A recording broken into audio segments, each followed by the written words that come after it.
Welcome to Ripper's Nighttime Tales, a chilling series of bedtime horror stories narrated by the horror streamer Mr. Rippers with soft rain and thunder. Drift off to multiple scary tales perfect for late night listening on rumble.com. Do hit that like button and consider following the channel. Leave a comment letting me know where and when you listen.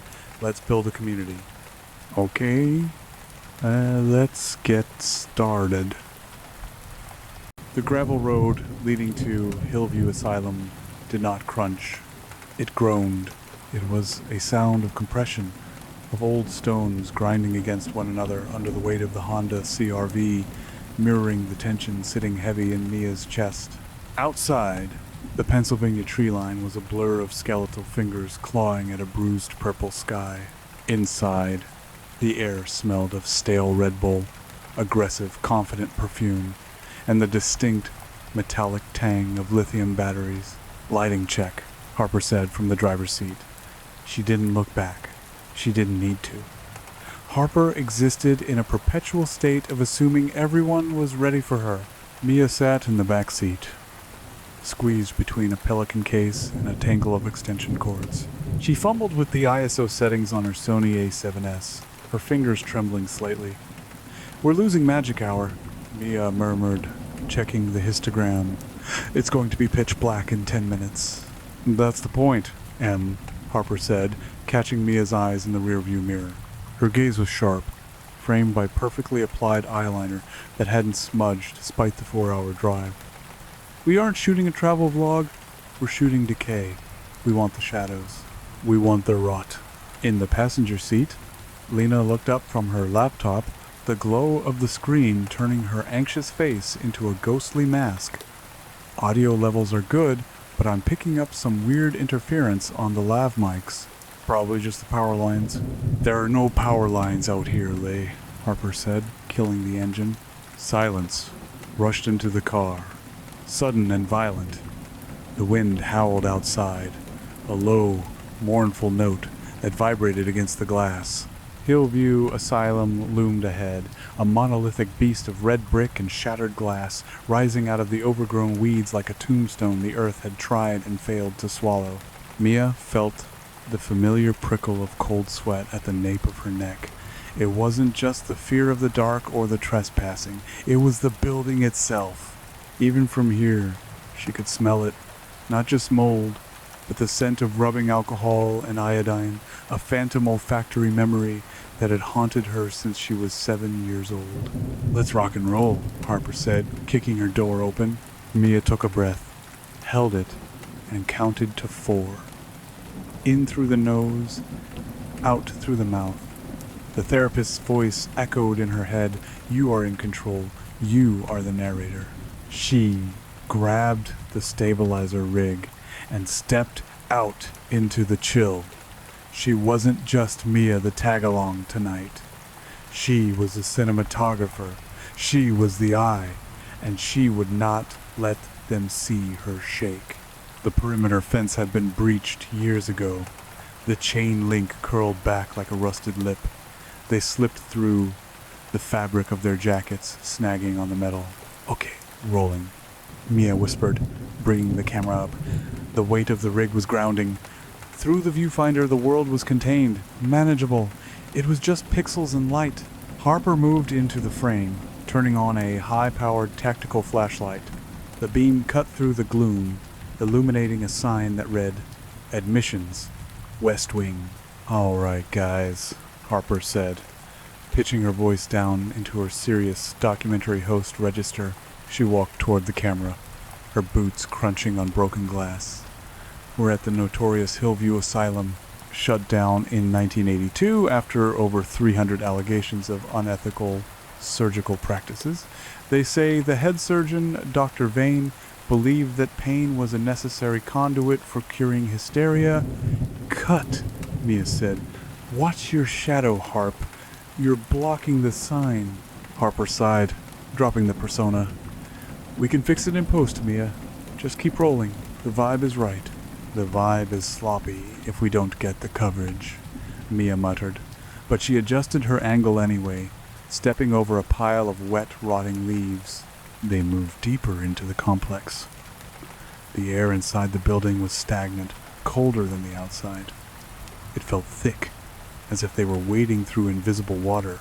The beam of their flashlights revealed long, cavernous hallways lined with peeling paint that hung in strips like dead skin, green. It was all that nausea-inducing institutional green. Lena trailed behind, holding the boom pole high. "This reverb is insane," she whispered. "It sounds like the building is breathing." "Keep it coming," Harper said, pushing open a set of double doors. "I want to find a surgical theater. That's the money shot." Mia froze.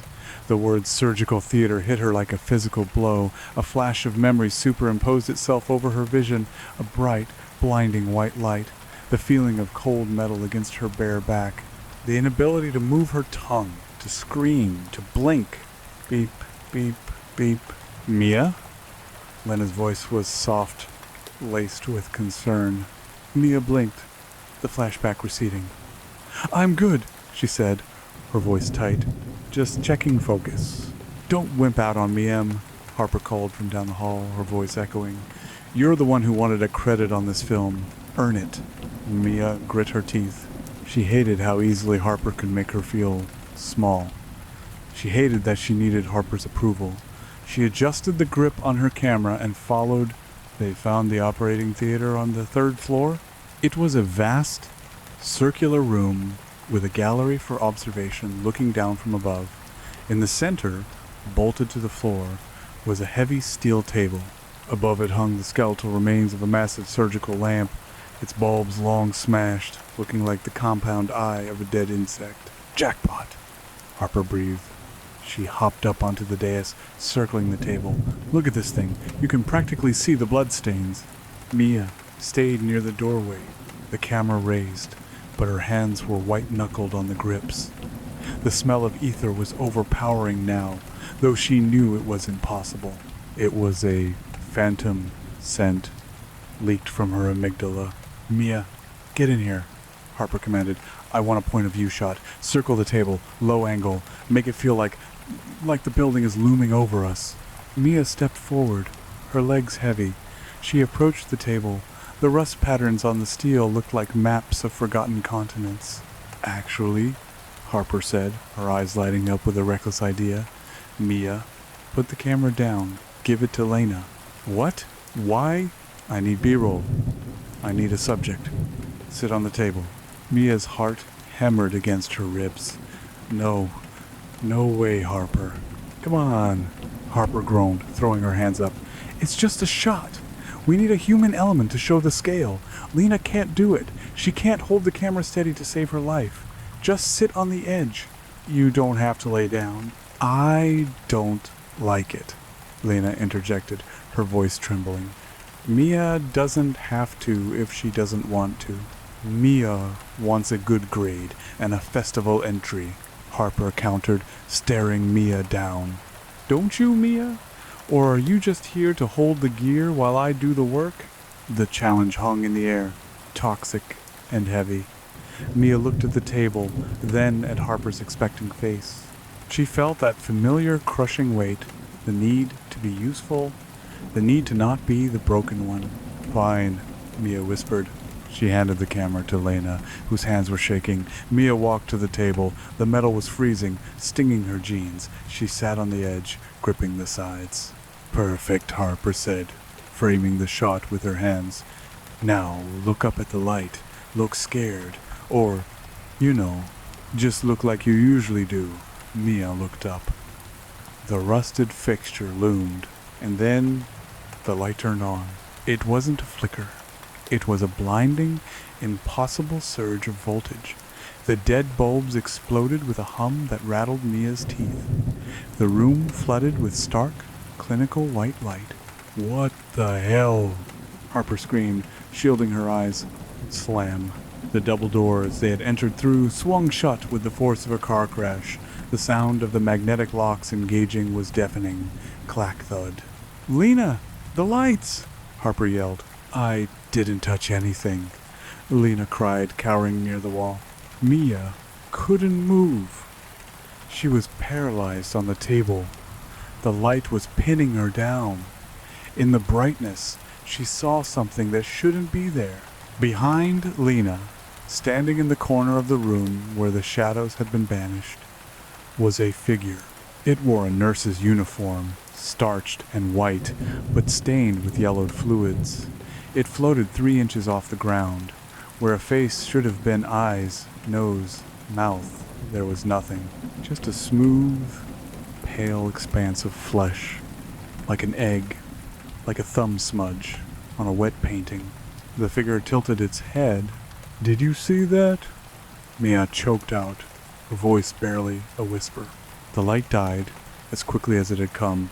Darkness crashed back in, heavier than before. "The doors," Harper said, her voice shaking for the first time. She ran to the exit, slamming her shoulder against it. "It's locked. It's electronically locked." "There's no power in this building," Lena whimpered. "We checked the grid. There is no power." Mia scrambled off the table, her legs giving way. She hit the floor, scrambling backward until her back hit the tiled wall.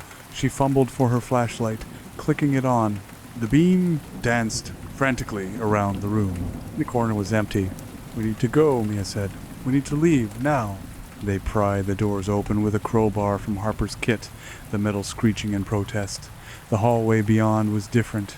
Before, it had been a straight shot back to the stairwell. Now, the corridor seemed to stretch infinitely into the dark, the perspective elongated like a nightmare. "Check the footage," Mia said, grabbing Lena's arm. "Check the last take." Lena opened the laptop, sitting on the dusty floor. Harper crowded in, her flashlight beam jittering. It was just a surge. Okay. Some old generator kicked on. It happens. "Generators don't lock doors," Mia snapped. On the screen, the footage played back. They saw Mia sitting on the table. They saw the light flare. "Pause," Mia said. "Frame by frame. Go back." Lena tapped the key. The image stuttered backward. "There," Mia whispered. On the screen, in the high contrast flare of the surge, the figure was visible. It wasn't in the corner. It was standing directly behind Mia, its faceless head hovering over her shoulder. Its hands, long, pale, with fingers that tapered into needle points, were resting on Mia's shoulders. "It's a glitch," Harper said, though she recoiled from the screen. "It's a digital artifact. The sensor got overloaded." "That is not a glitch," Lena cried. "Look at the time code. It's moving." As they watched, the figure on the pause screen turned its head, not toward Mia, toward the camera lens, toward them. A sound crackled over the building's PA system, dormant for 40 years. It was a wet, rhythmic sound. Hoo-hoo, click. Hoo-hoo, hoo, click. A ventilator. "We are leaving," Harper said, grabbing her bag. "Forget the gear. Let's just go." They ran, but the asylum had changed. The stairwell they had climbed was gone, replaced by a brick wall painted with a mural of children playing in a garden, their faces scratched out. "This isn't possible," Lena hyperventilated. "We came up this way. I remember the graffiti." "Try the fire escape," Harper yelled, taking charge again, though her eyes were wide and wild. "East wing, come on." They sprinted down a corridor lined with patient rooms. The doors were open. As they passed, Mia's flashlight beam caught glimpses of the interior. In room 302, a wheelchair spun its wheels slowly. In room 304, a bed was made perfectly tight, the sheets pristine white amidst the filth. In room 306, a nurse stood by the window.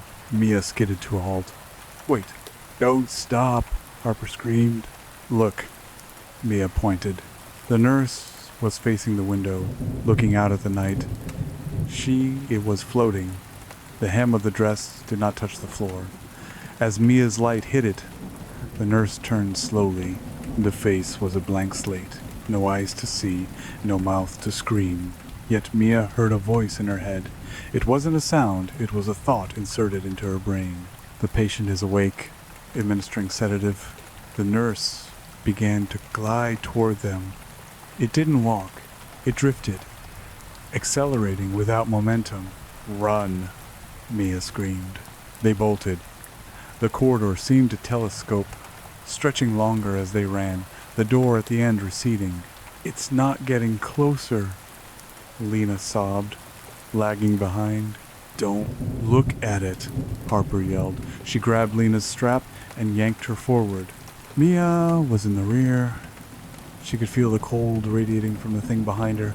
She could hear the rustle of starched fabric. She whipped around, raising the camera instinctively. She hit the record button. Through the viewfinder, the nurse was right there, but through the lens, the nurse wasn't blank. Through the digital display, the nurse had Mia's face.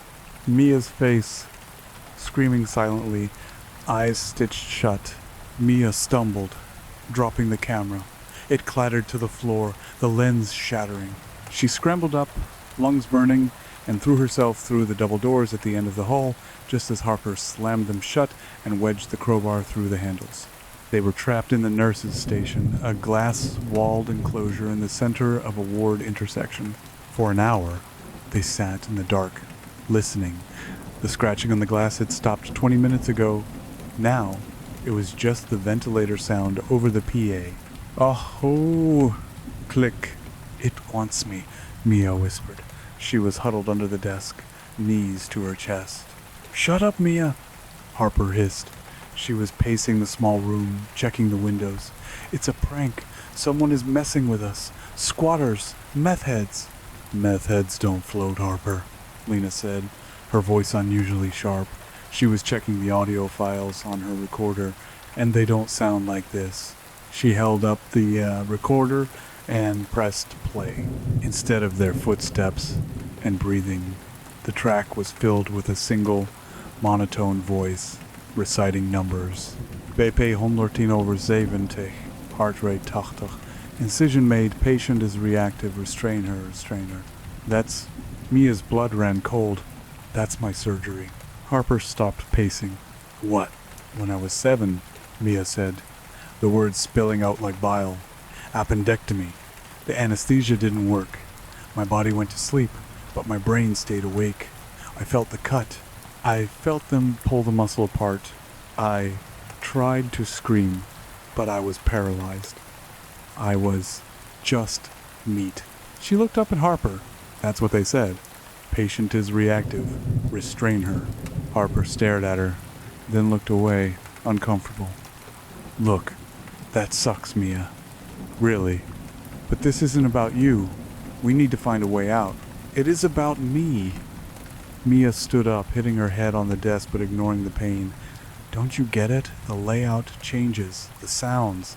It's building a nightmare for me. You guys are just extras. Extras? Harper laughed. A harsh, jagged sound. Please. I put this crew together. I drove us here. I'm the director. You're the bully, Lena said quietly. Harper whipped around. Excuse me? You bully her, Lena said, standing up. You treat her like she's broken so you can feel strong. And now we're trapped in a place that eats broken things. Before Harper could respond, the glass wall of the station shattered. Not from the outside, but from the inside. Shards of safety glass rained down like diamonds. The air pressure dropped instantly. 3 nurses floated into the room. They came through the walls, phasing through the plaster like it was smoke. One moved toward Harper, one toward Lena. The third, the tallest one, drifted toward Mia. It held a clipboard in one hand and a syringe the size of a caulking gun in the other. The needle dripped a dark, viscous black liquid. Harper! Mia screamed. Harper was backed into a corner. The nurse hovering before her held up a mirror. In the reflection, Harper saw herself, but she was old, withered, and invisible. The reflection mouthed, "No one is watching, no one cares." Harper screamed, curling into a ball, covering her ears. Lena was pinned to the wall by invisible hands. The nurse in front of her was tangling her in microphone cables, sewing her mouth shut with the XLR cords. Mia stood alone in the center. The tall nurse lowered the clipboard. Subject: Mia. A voice resonated in her skull. Diagnosis? Hysteria. Treatment. Lobotomy. The syringe raised? Mia looked at the needle. She remembered the feeling of helplessness, the feeling of being an object. No, I am not a prop, Mia said. Her voice trembled, but it was audible. The nurse paused. I am not a patient, Mia said louder. She reached down and grabbed a shard of glass from the floor. It bit into her palm, warm and sharp. The pain was real. It was hers. I am the director, Mia roared. She didn't attack the nurse. She attacked the scene. She turned to Harper. Harper, get up. It's showing you a lie. You aren't your view count. She turned to Lena. Lena, cut the sound. Rip the cords. Mia lunged at the nurse, not with the glass, but with her will. She visualized the nurse dissolving. She visualized the edit cut to black. She slashed the glass through the nurse's midsection. There was no resistance, but the figure flickered like a bad signal. The static sound screamed, high pitch and painful. Move. Mia grabbed Harper by the collar and hauled her up. She slashed the cables binding Lena. The oar, Mia gasped. We have to go back to the oar. Are you crazy? Harper wept. She was broken, her confidence shattered by the mirror. It started there, Mia said, her eyes burning with a terrifying intensity. We have to finish the scene. We have to retake it.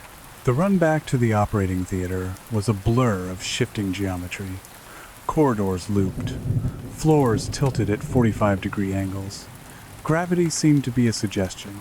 Nurses lined the hallways now, hundreds of them, a silent choir of white uniforms.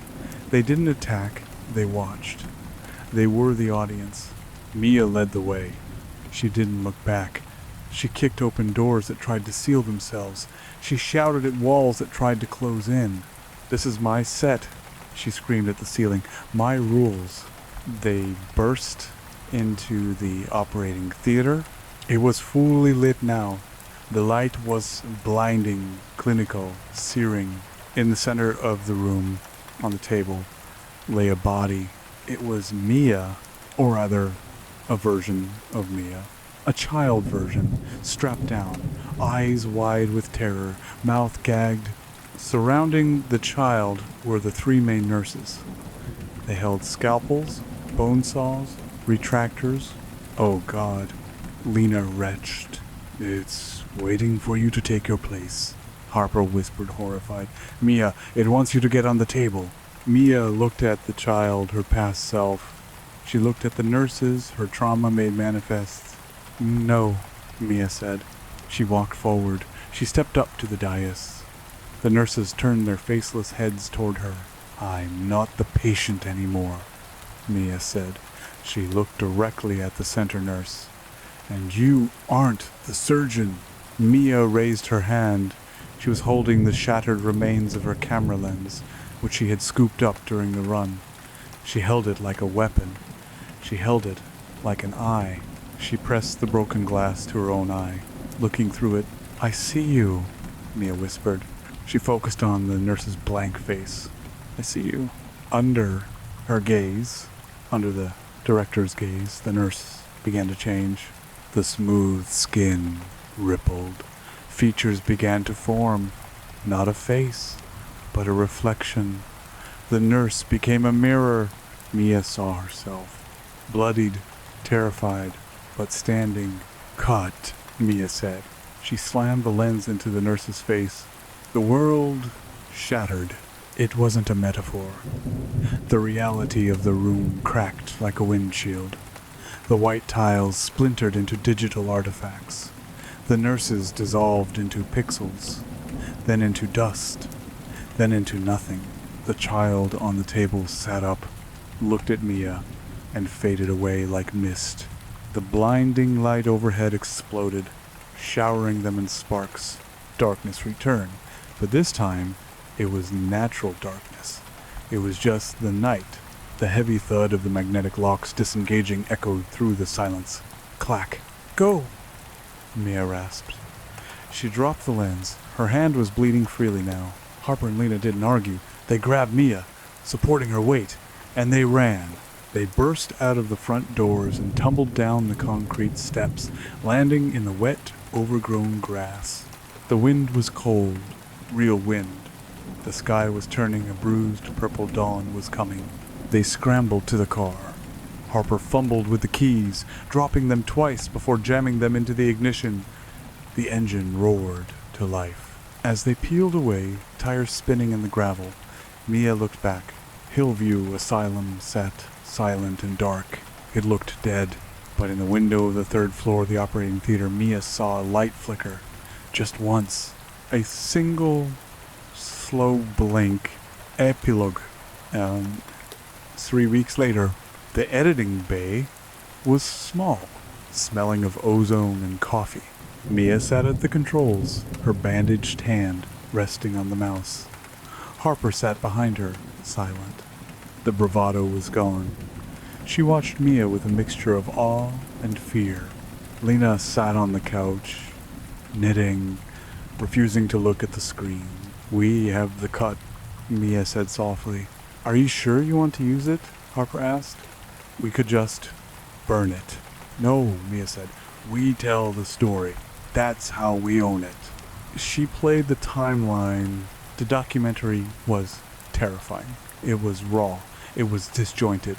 The footage of the nurses was there, glitchy, transparent, horrifying, but the ending was different. Mia scrubbed to the final timestamp. The scene where they escaped. On the screen, the camera, which had been dangling from Lena's neck as they ran, captured the operating theater one last time as they fled the room. In the footage, the room wasn't empty. Mia paused the frame. There, standing in the center of the shattered room, was a figure. It was Mia, not the child, not the Mia sitting in the chair now. It was a third Mia. She was wearing a nurse's uniform. She was floating inches off the ground, and she was holding a camera up to her face. On the screen, the nurse Mia lowered the camera. She had no face, just smooth, pale skin. But as the frame froze, text appeared on the bottom of the screen, burnt into the metadata of the file itself. Cut, print, check the gate.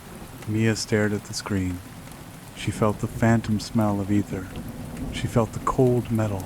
She reached out and saved the project. "Final export," Mia said. She turned to her friends. Her eyes were dark, reflecting the screen. Ready for the sequel. Harper stared at the back of Mia's head, her face pale in the blue wash of the monitors. The silence in the small soundproof room stretched, thick and suffocating. It didn't feel like a joke. Mia's voice hadn't carried the lilt of sarcasm. It had the flat, clinical precision of a scalpel cutting through skin. "Mia," Harper said, her voice barely finding traction in her throat. "That's not funny. Don't say that." Lena stopped knitting. Her needles froze mid-click, poised like the legs of a steel spider. She didn't look up, her eyes fixed on the yarn in her lap, which suddenly looked less like gray wool and more like fibrous, dirty gauze. Mia didn't turn around. She kept her hand on the mouse, the cursor hovering over the export button. "I'm not joking, Harp. Look at the timeline. The story isn't done. The structure demands a second act. We just finished the prologue." "We finished the movie," Harper snapped, standing up. Her chair scraped loudly against the floor, but the sound was wrong. It didn't screech like plastic on linoleum. It scraped like metal dragging across concrete. "We survived. We got out. I'm done, Mia. I'm dropping the class. I'm deleting the files." Harper reached over Mia's shoulder to yank the external hard drive from the computer. Mia's hand shot up, gripping Harper's wrist. Her grip was iron hard. The bandage on Mia's palm was stained fresh red, the blood seeping through the layers of white tape. "We don't cut until I say cut," Mia whispered. Harper winced, trying to pull away. "You're hurting me. Mia, let go." "Look at the screen," Mia commanded. "I don't want to." "Look." Harper's eyes were drawn involuntarily to the main monitor. The frozen image of the nurse Mia, the figure with the camera for a face, was still there, but the metadata text at the bottom had changed. Cut, print, check the gate. As they watched, the cursor on the screen began to move on its own. It wasn't Mia moving the mouse. Her hand was still clamping Harper's wrist. The digital arrow slid smoothly across the pixels, dragging the playhead past the end of the timeline into the empty gray void where no footage should exist. But as the playhead moved into the nothingness, waveforms began to appear. Jagged, violent spikes of audio data materialized from the void. Thump, thump, thump. The speakers in the editing bay cracked to life. The sound was heavy, wet, and rhythmic. It sounded like a heartbeat amplified 1,000 times, or footsteps in a flooded corridor. "Stop it," Lena whimpered from the couch. She dropped her knitting. "Turn it off, Mia." "I can't," Mia said, her voice detached, fascinated. "The render is processing backwards." The computer tower beneath the desk began to whine. The cooling fans spun up to a deafening roar, struggling against some massive computational load. The pitch of the fans rose higher and higher, until it wasn't the sound of electronics anymore. It was the sound of a bone saw spinning up. The smell hit them next. The stale aroma of university coffee and floor wax evaporated, replaced instantly by the stinging, chemical stench of antiseptic and old, copper-scented blood. "Open the door," Harper yelled, ripping her arm free from Mia's grasp. She scrambled toward the heavy soundproof door of the editing suite. "Lena, get out!" Harper slammed into the door, grabbing the handle. It turned, but the door didn't budge. It held fast, heavy and solid. "It's locked," Harper screamed, rattling the handle. "Mia, give me the keys! Unlock it!" Mia spun her chair around. Her face was illuminated by the flickering strobe of the monitors behind her. She looked exhausted, dark circles bruising the skin under her eyes, but her expression was one of terrifying calm. "We didn't lock it, Harper," Mia said softly. "We're just in the waiting room." Click! The lights in the editing bay died. Total darkness swallowed them. The only illumination came from the computer screens, which had turned a sickly, fluorescent green. On the monitors, the footage began to play. But it wasn't the footage they had shot. It was a live feed. The camera angle was high, looking down into a small, cramped room. 3 figures were visible in the grainy, night vision green. One sitting in a chair, one banging on a door, one cowering on a couch. "That's..." Lena's voice trembled in the dark. "That's us. That's us right now." Harper backed away from the door, staring at the screen. "Where is the camera? There's no camera in here." Mia pointed at the screen. "Look closer." In the live feed on the monitor, the door Harper had just been banging on wasn't a standard university door. It was a heavy, steel, reinforced door with a small, barred window. And beyond the window, something was moving. A shape, white and blurry, drifted past the glass. "No," Harper whispered. "No. We left. We drove away. I remember the sunrise. I remember the Denny's we stopped at. I remember the taste of the pancakes." "Continuity errors," Mia said, standing up. The green light cast long, skeletal shadows across her face. The mind fills in the gaps. It edits the trauma to make it watchable, but the raw footage never lies. She stepped toward Harper. "Did we really escape, Harp? Or did we just go under?" Click. The sound came from the ventilation grate above their heads. Dust motes danced in the green light of the monitors. But as they settled on Harper's shoulder, they weren't dust. They were flakes of dry, peeling paint.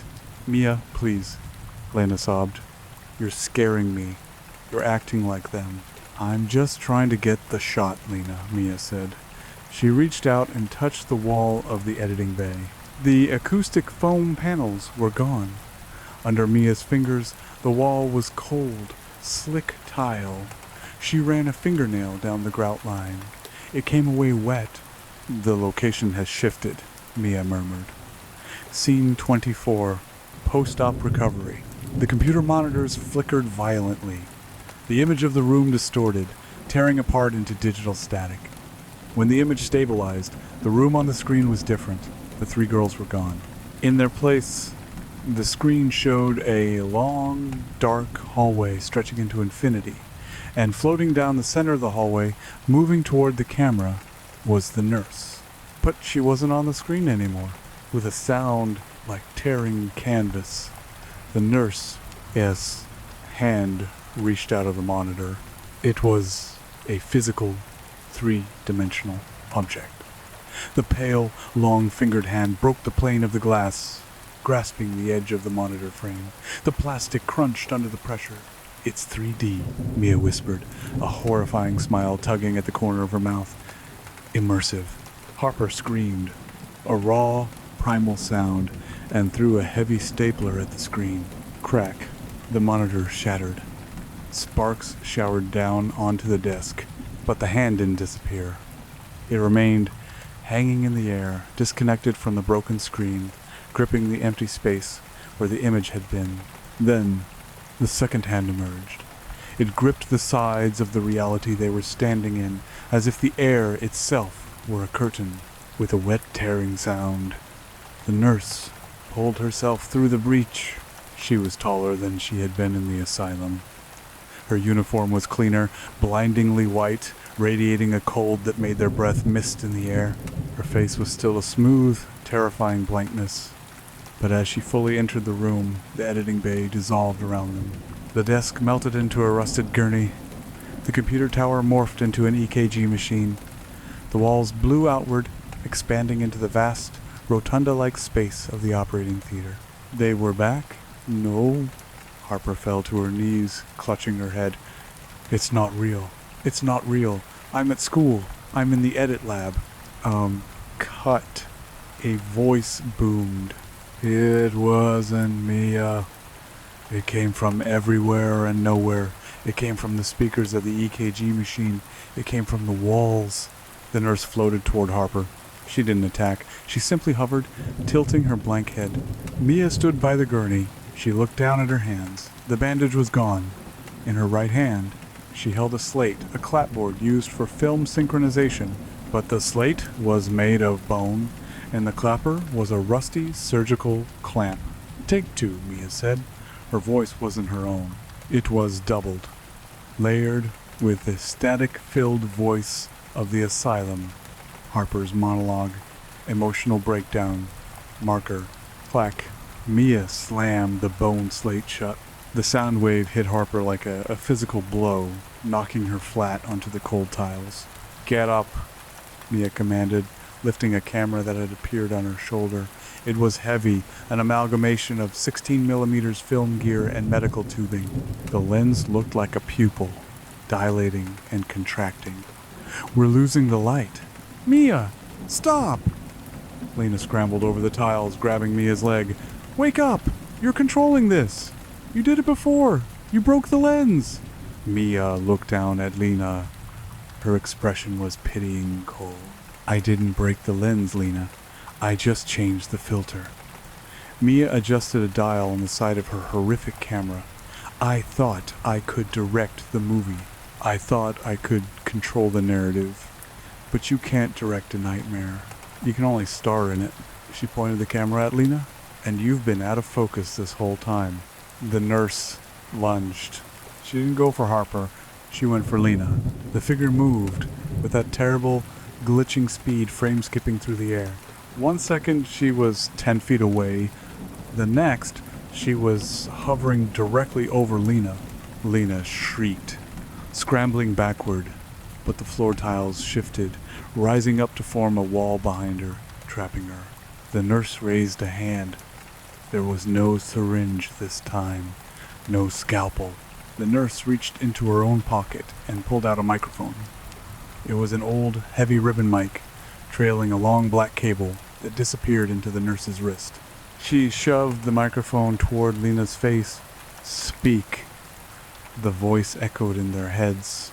"Record your confession."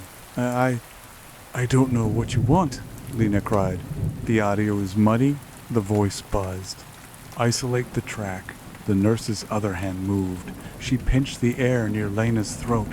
Lena gagged. Her hands flew to her neck. It looked as if invisible fingers were adjusting her vocal cords, tightening them like guitar strings. "Lena!" Harper scrambled up, grabbing a rusted tray of instruments from a nearby table. She hurled a handful of forceps and scissors at the nurse. They passed harmlessly through the white uniform, clattering to the floor on the other side. "Physical props are useless," Mia noted, panning the camera to follow the action. "We need psychological leverage." "Help us!" Harper screamed at her. "Stop filming and help us!" "I am helping," Mia said. "I'm documenting. If we don't capture it, it didn't happen. If it didn't happen, the pain is meaningless." Dr. Vane knew that. That's why he recorded everything. Mia's eyes were wide, unblinking. The trauma had twisted her logic into a perfect, inescapable loop. The camera was her shield, but it was also her cage.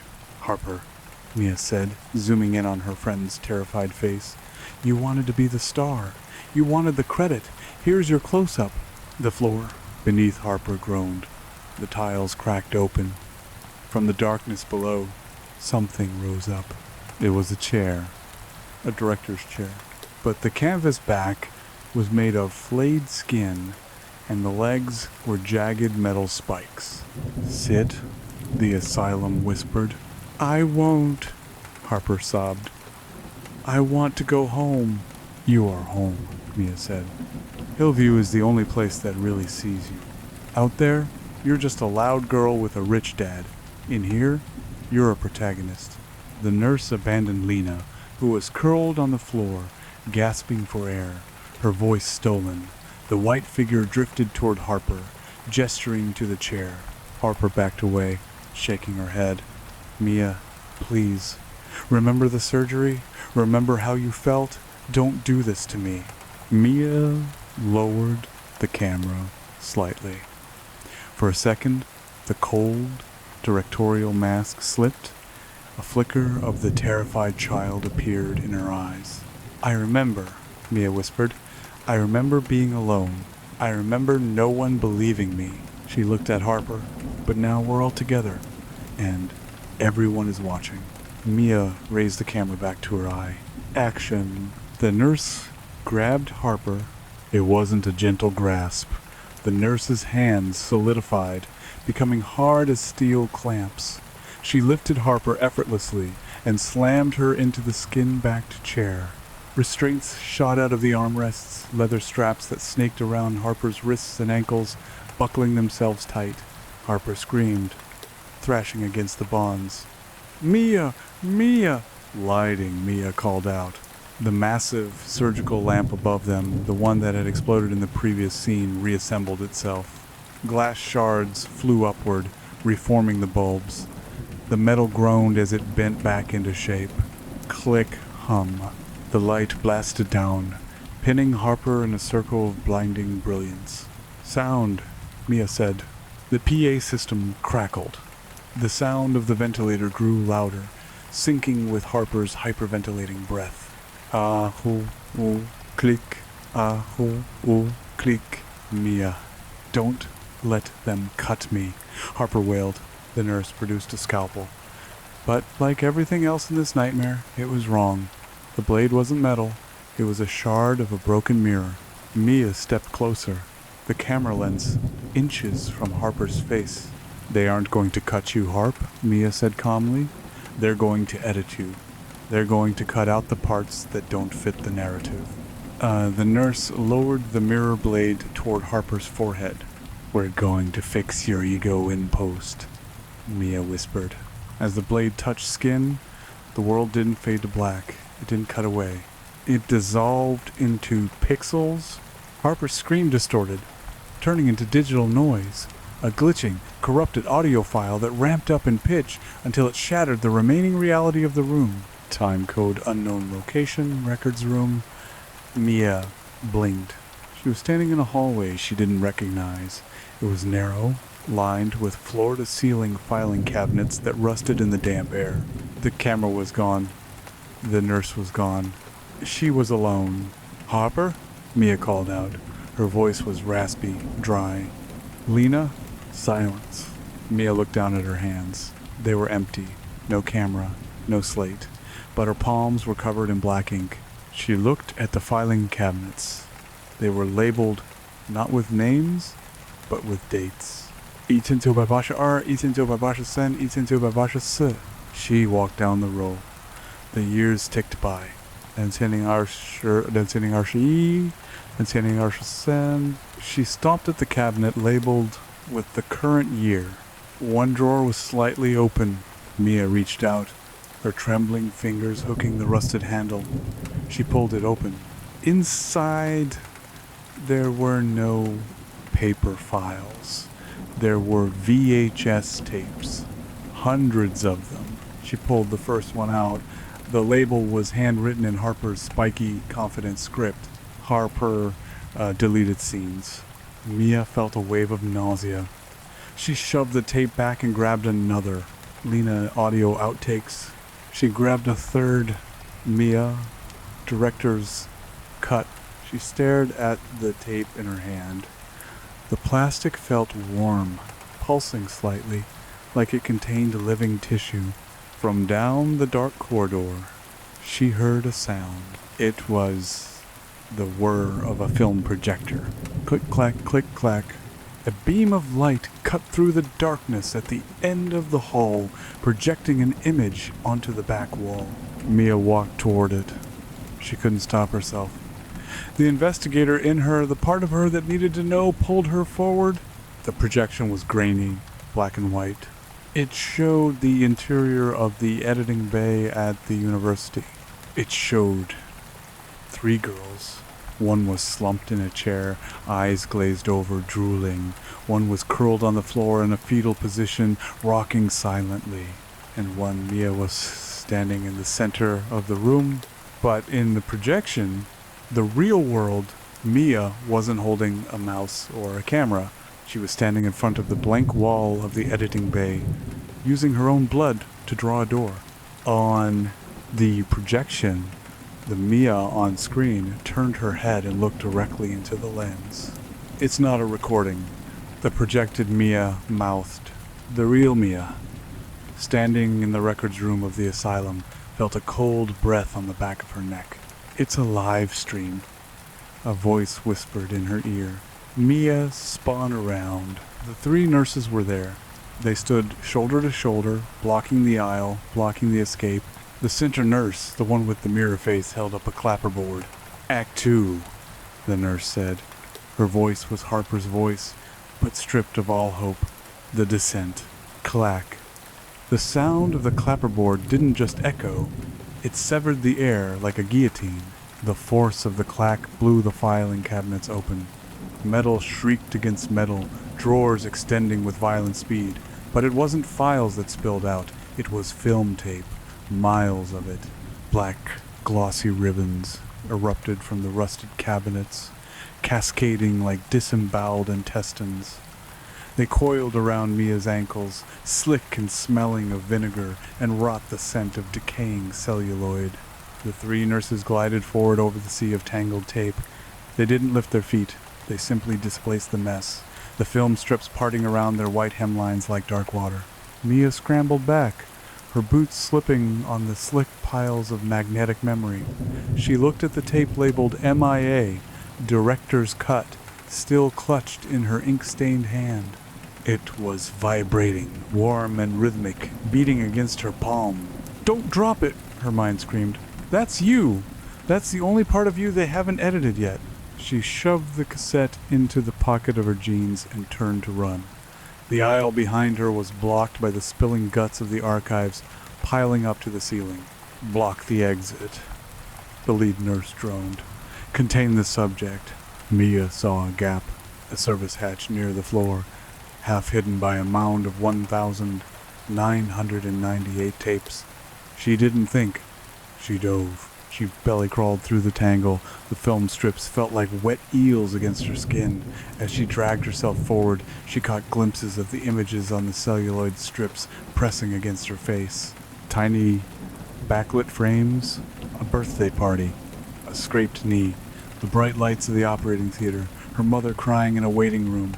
She was crawling through her own life. A cold hand grabbed her ankle. Mia kicked back, her boot connecting with something soft that yielded like wet dough. The grip loosened. She scrambled through the hatch, tumbling out onto a different floor. She landed hard on linoleum that smelled of ozone and bleach. The records room was gone.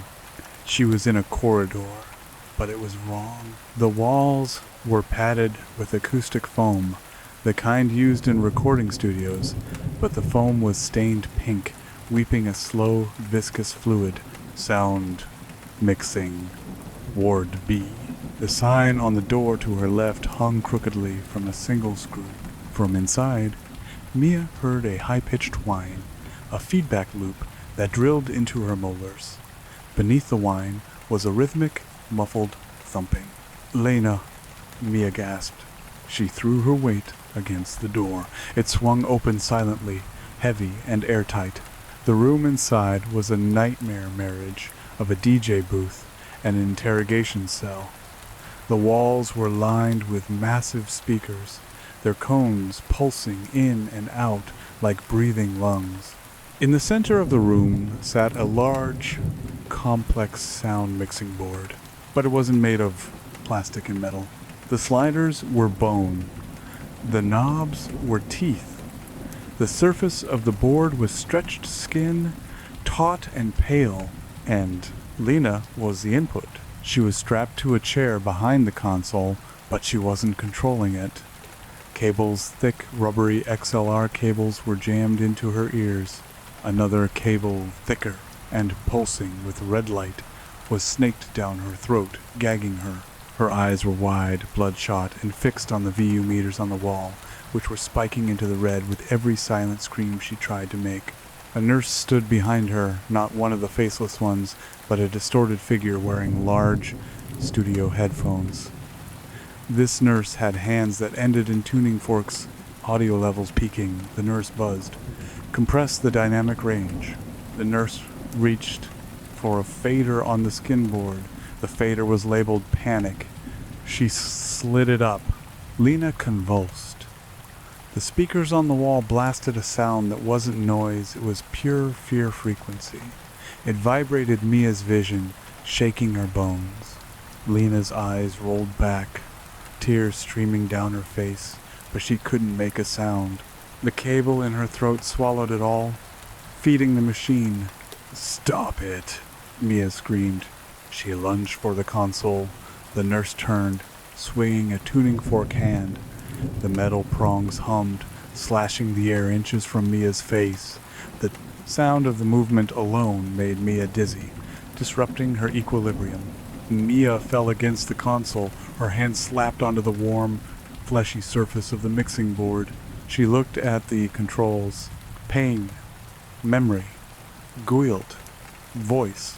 The voice fader was pulled all the way down to negative infinity. The nurse raised the tuning fork for a killing strike, aiming for Mia's temple. Mia grabbed the voice slider. It felt like a severed finger bone and slammed it upward. Feedback. It wasn't just a noise, it was a physical explosion of sound.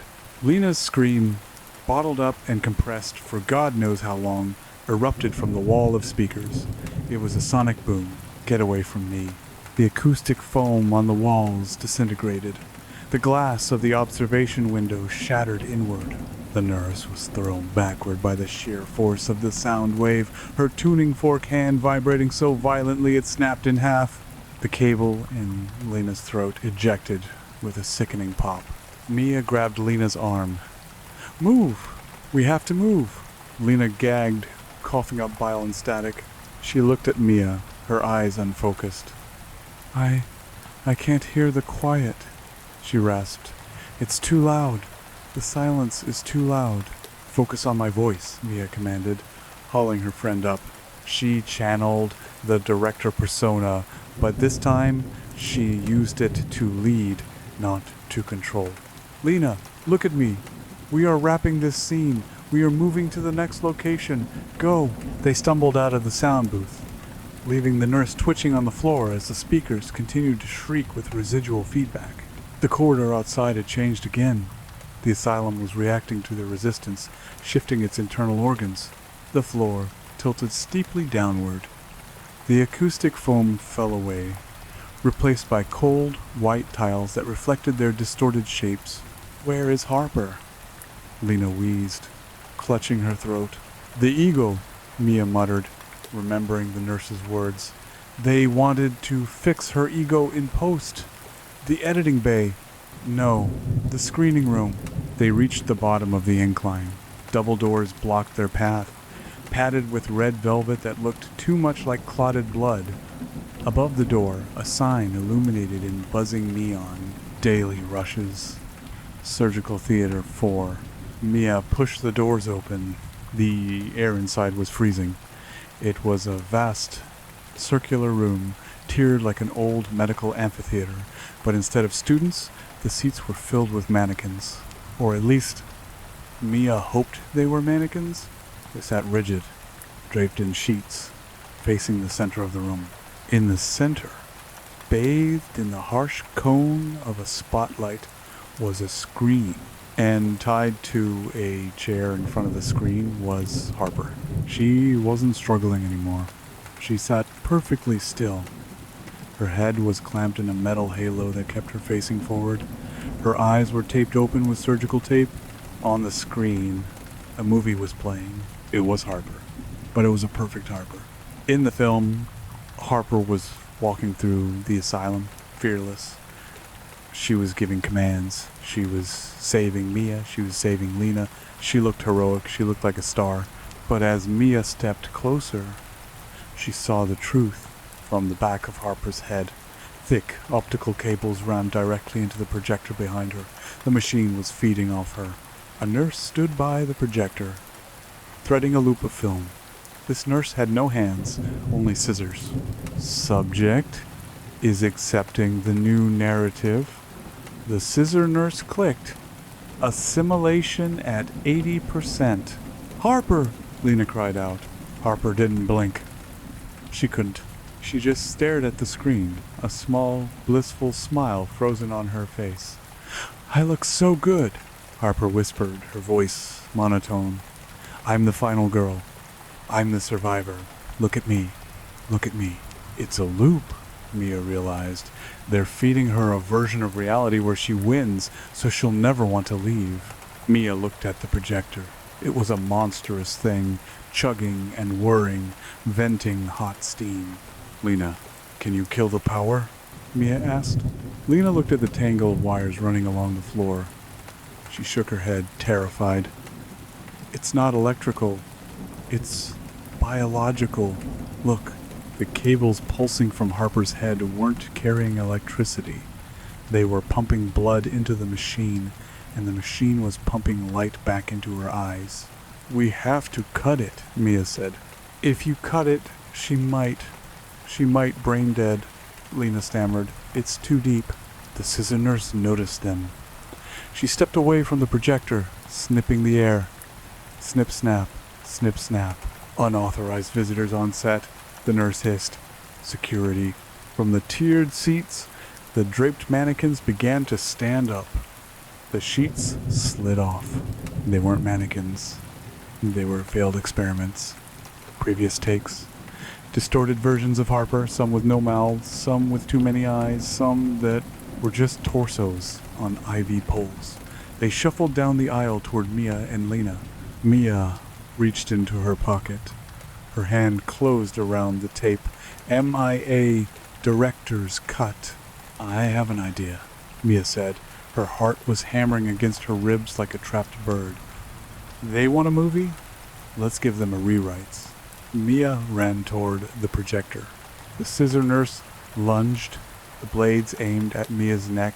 Mia dropped to her knees, sliding across the slick tiles, a move she'd seen in 100 action movies, a move Harper would have tried to do for real. She slid under the nurse's guard. She reached the projector. "Harper, look away!" Mia screamed, though she knew Harper couldn't. Mia didn't cut the cable. She jammed her own tape, her trauma, her truth, her director's cut into the machine's secondary slot. The projector groaned. The gears ground together with the sound of breaking bone. The smooth, heroic image of Harper on the screen flickered, glitched. The hero Harper on screen dissolved. The image was replaced by the raw footage Mia had lived through. The child on the table. The fear, the blood, the feeling of being small, the feeling of being silenced. The feed blasted directly into Harper's optic nerves. Harper screamed. It wasn't the scream of a victim. It was the scream of someone waking up from a beautiful dream into a burning house. No, turn it off. I don't want to see it, Harper shrieked, thrashing against the restraints. The machine began to smoke. The lie couldn't coexist with the raw trauma. The perfect narrative shattered under the weight of the ugly truth. The scissor nurse shrieked, clutching her head as the conflicting narratives caused the room to quake. The failed Harper monsters halted, confused, their forms flickering like bad CGI. Boom! The projector bulb exploded. Darkness crashed into the room, absolute and heavy. For a moment, there was only the sound of Harper's ragged breathing. Then, a green emergency light flickered on above a door at the far end of the theater. Mia scrambled in the dark, feeling for the restraints on the chair. She found the buckle cold metal and snapped it open. She ripped the tape from Harper's eyelids. Harper fell forward into Mia's arms, sobbing uncontrollably. "I saw it," she wept. "I saw what they did to you. I saw what I did to you. I'm sorry, Mia. I'm so sorry." "Save it for the commentary track," Mia said, her voice shaking but firm. She pulled Harper up. Lena was there, grabbing Harper's other side. "The exit," Lena pointed to the green light. "Is it real?" "It's an exit sign," Mia said grimly. "In a place like this, that doesn't mean leave. It means next scene." But they had no choice. The scissor nurse was recovering the blades, creating sparks against the tile floor. The trio ran toward the green light. They burst through the doors and found themselves not outside, but in the main lobby of Hillview Asylum. But it wasn't the ruin they had entered hours ago. It was pristine. The marble floors shone. The reception desk was polished mahogany. The chandelier above sparkled with crystal clarity. And standing between them and the grand double doors, the real exit, was the entire cast. Dozens of nurses, orderlies with blurred faces.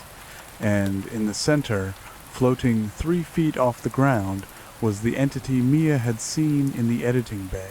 The nurse Mia. She wore Mia's clothes, but they were starched white. She held the camera face level behind the nurse Mia. The grand doors were open. Outside, they could see the dawn. Real sunlight. Freedom. It was right there. "Rap party," the nurse Mia said. Her voice was Mia's, but amplified, distorted. "Perfect. You can go. Just sign the release form." A table materialized in front of the girls. On it lay a single piece of paper and a scalpel. "Sign it," the nurse Mia said. "Admit that this is my story. Admit that you are just characters. Give me the rights to the pain." Harper looked at the door. "We can just leave? If we sign?" "She wants the trauma," Mia realized. "She wants to own it. If I sign that, I leave. But I leave empty. I leave as a shell. She keeps the part of me that survived." Mia looked at the open door. The sunlight was blindingly bright. Then she looked at the camera face of her doppelganger. "You're not the director," Mia said softly. She stepped forward, past the table. She didn't pick up the scalpel. She picked up the heavy, battery-powered distinct spotlight Lena had carried in Act 1 they had dropped when the nightmare started. It was sitting on the reception desk, waiting. "What are you doing?" Lena hissed. "I'm fixing the lighting," Mia said. She flipped the switch. The beam didn't cast light. It cast darkness. Mia shone the beam directly into the lens of the nurse Mia's face. In the logic of the asylum, light was exposure, scrutiny, surgery. Darkness was privacy. Darkness was the unknown. The beam of pure shadow hit the lens. The nurse Mia screeched a sound of feedback and grinding glass. The camera lens cracked. The white uniform turned gray. "Run," Mia yelled. Don't look at the camera. Just run. They sprinted. Not toward the table. Not toward the nurses. They sprinted through them. Mia led the charge, wielding the beam of darkness like a flamethrower.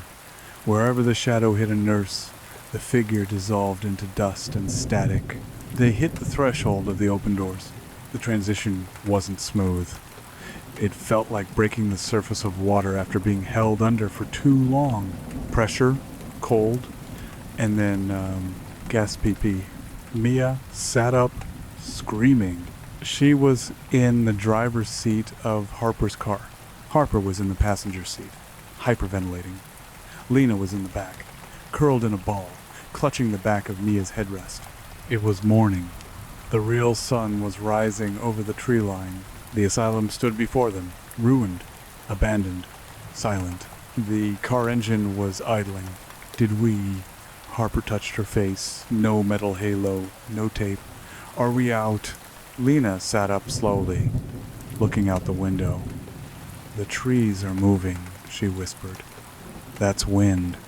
Real wind. Mia gripped the steering wheel. Her knuckles were white. She looked down at her hands. They were clean.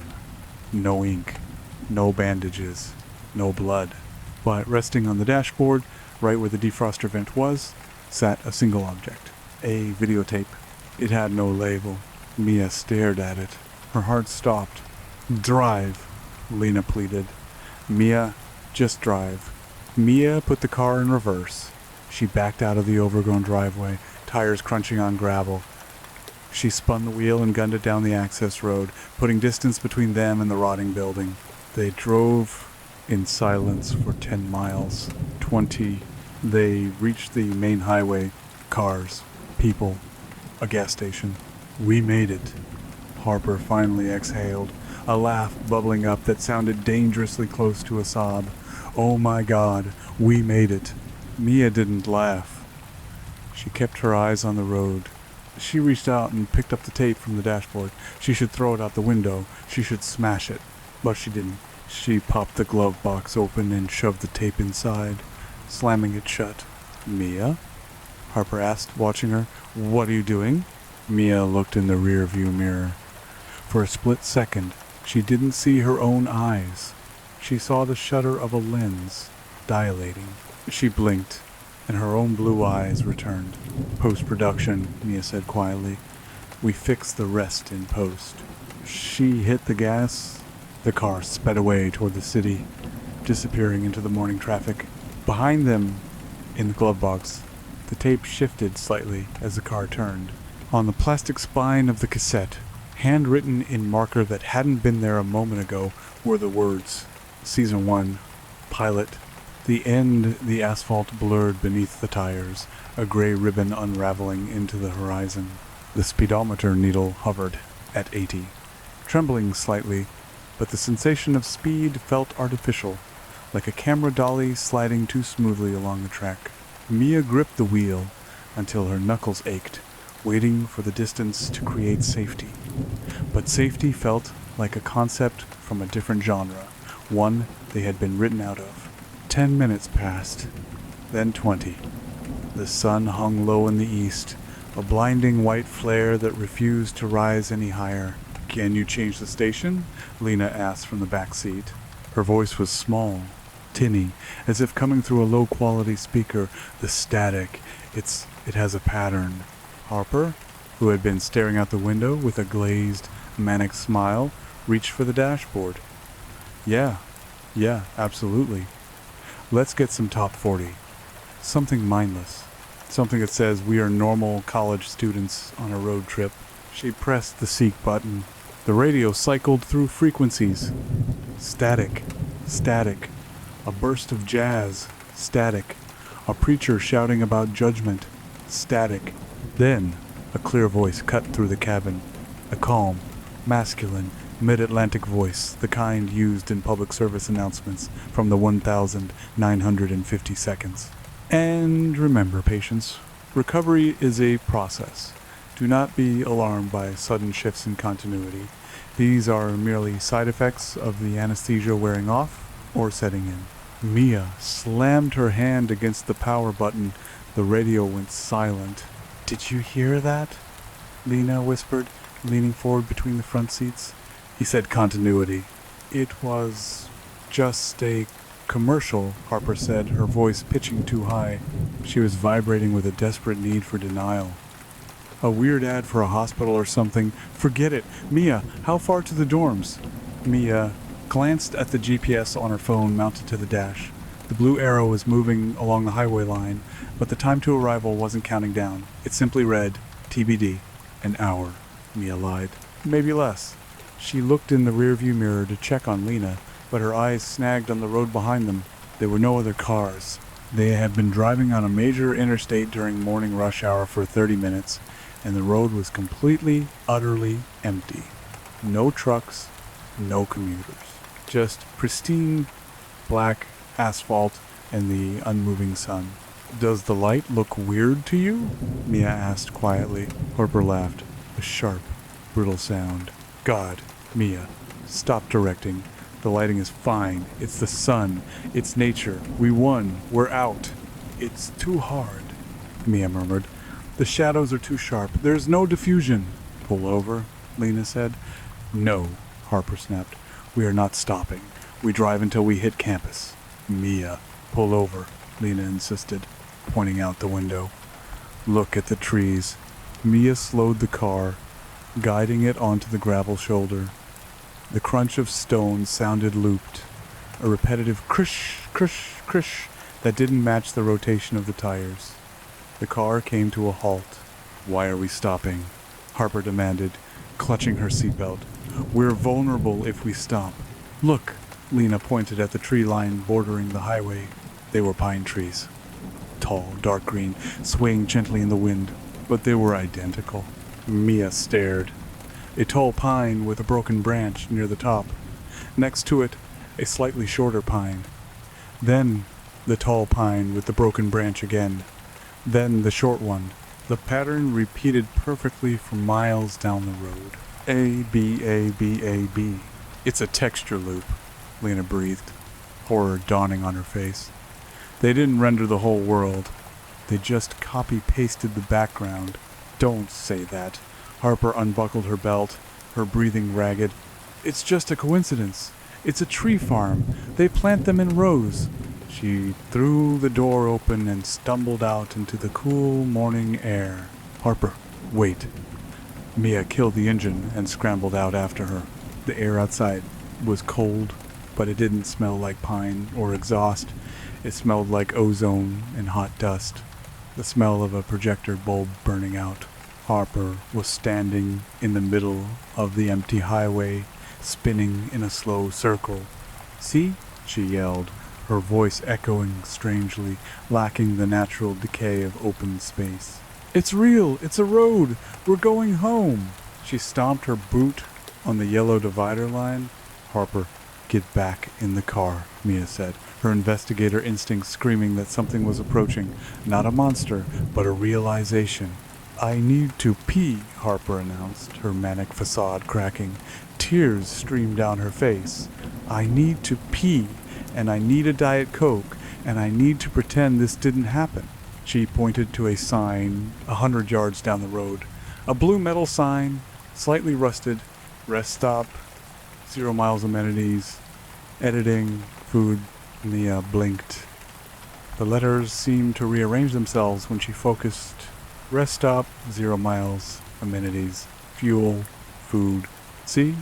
Harper wiped her face. "Rest stop, come on." She started walking down the center of the highway toward the low brick building nestled against the repetitive trees. Mia and Lena exchanged a look. Lena looked nauseous. "We can't let her go alone," Lena said. "If the scene changes while she's in there." "I know," Mia said. She reached into the car and grabbed the heavy Maglite flashlight, though the sun was blazing. "Let's go." They walked on the asphalt. It felt hard, solid, but there was a subtle vibration under their feet, a low-frequency hum like a massive generator running deep underground.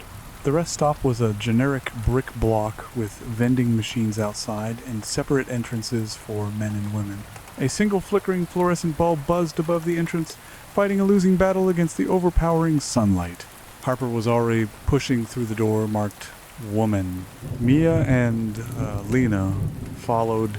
The bathroom was tiled in aggressive antiseptic white. A row of stalls, a row of sinks, a large mirror. Harper was at the sink, splashing water on her face. She looked up at her reflection. "I look like hell," Harper muttered. She leaned in close to the glass, inspecting the skin around her eyes. Dark circles. Continuity error. "I looked fresh in the opening scene." "Harper, stop talking like that," Mia said, standing by the door, keeping it propped open with her foot. She didn't want to be enclosed again. "Hurry up. I just need to fix it," Harper said. She began to scrub her face harder.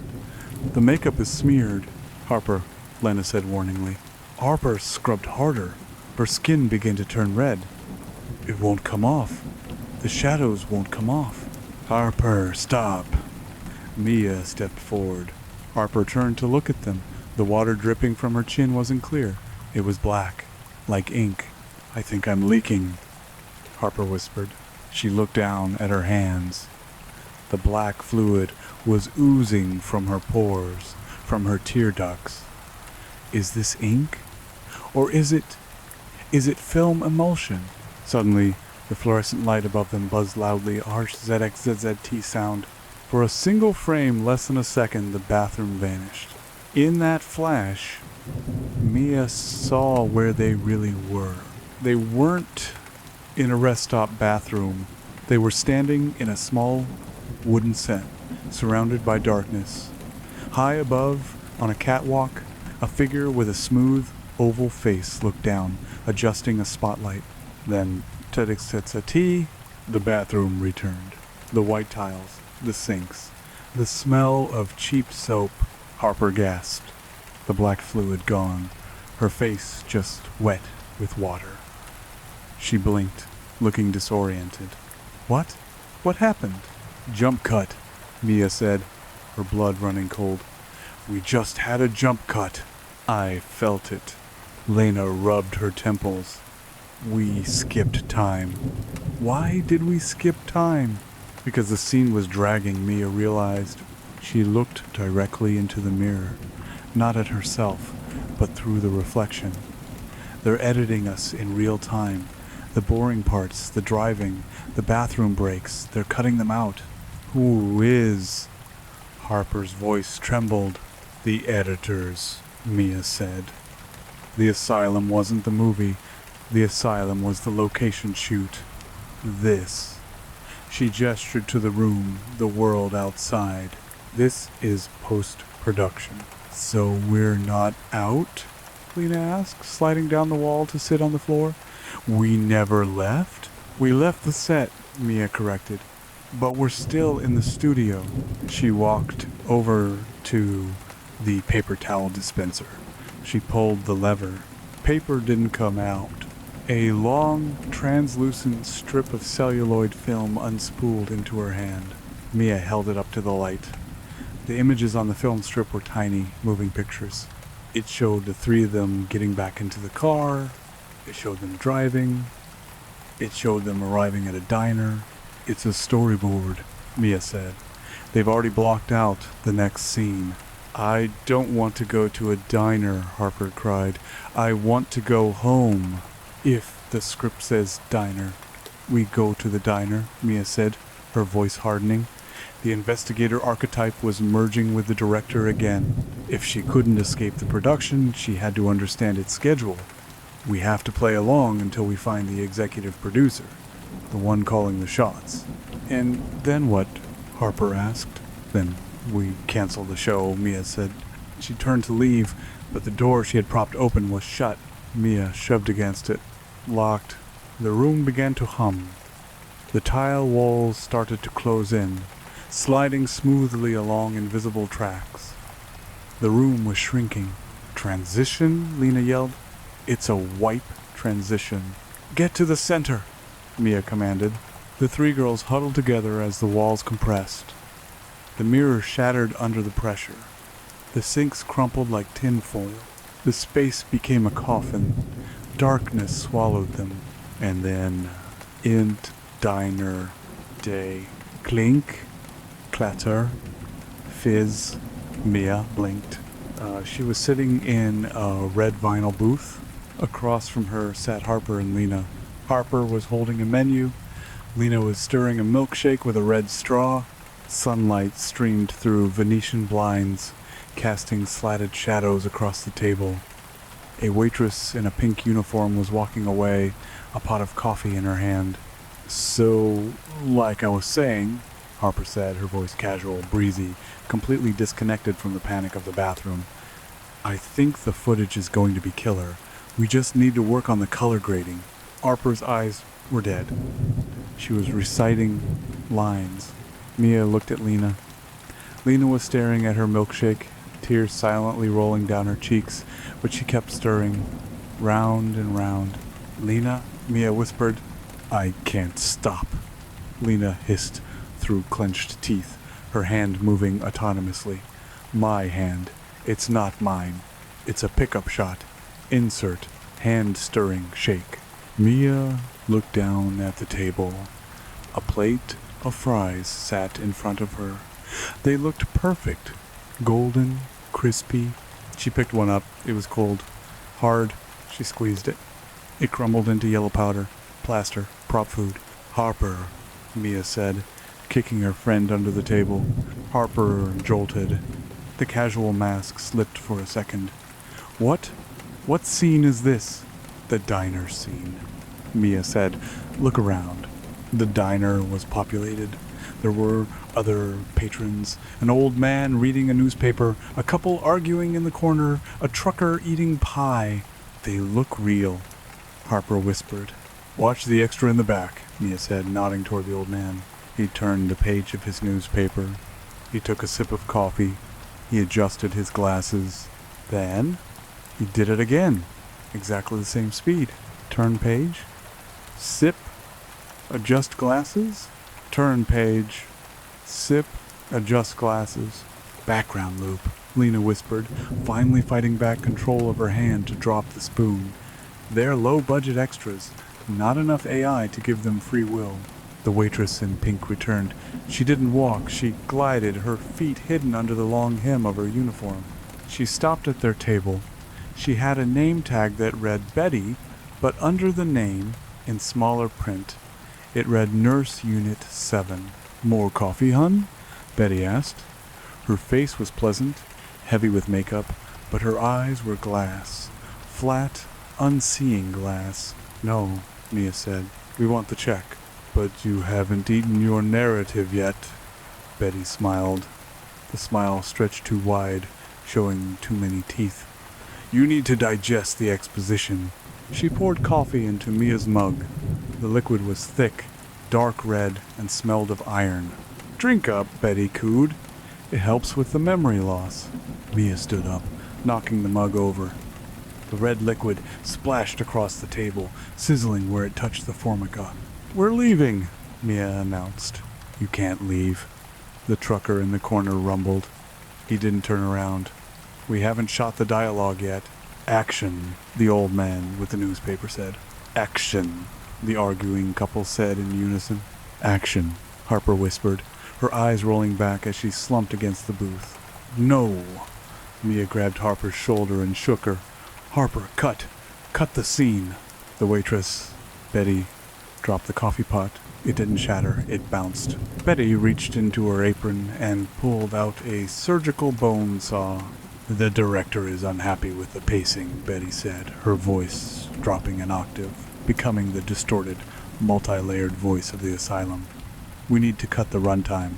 The patrons stood up simultaneously. The old man, the trucker, the couple. They all reached under their tables, pulling out instruments, scalpels, clamps, retractors. "Run," Mia said. She grabbed Lena and hauled Harper up. They bolted for the door. The old man threw his newspaper. The pages flew apart, turning into razor-sharp sheets of script paper that sliced through the air. One nicked Mia's cheek.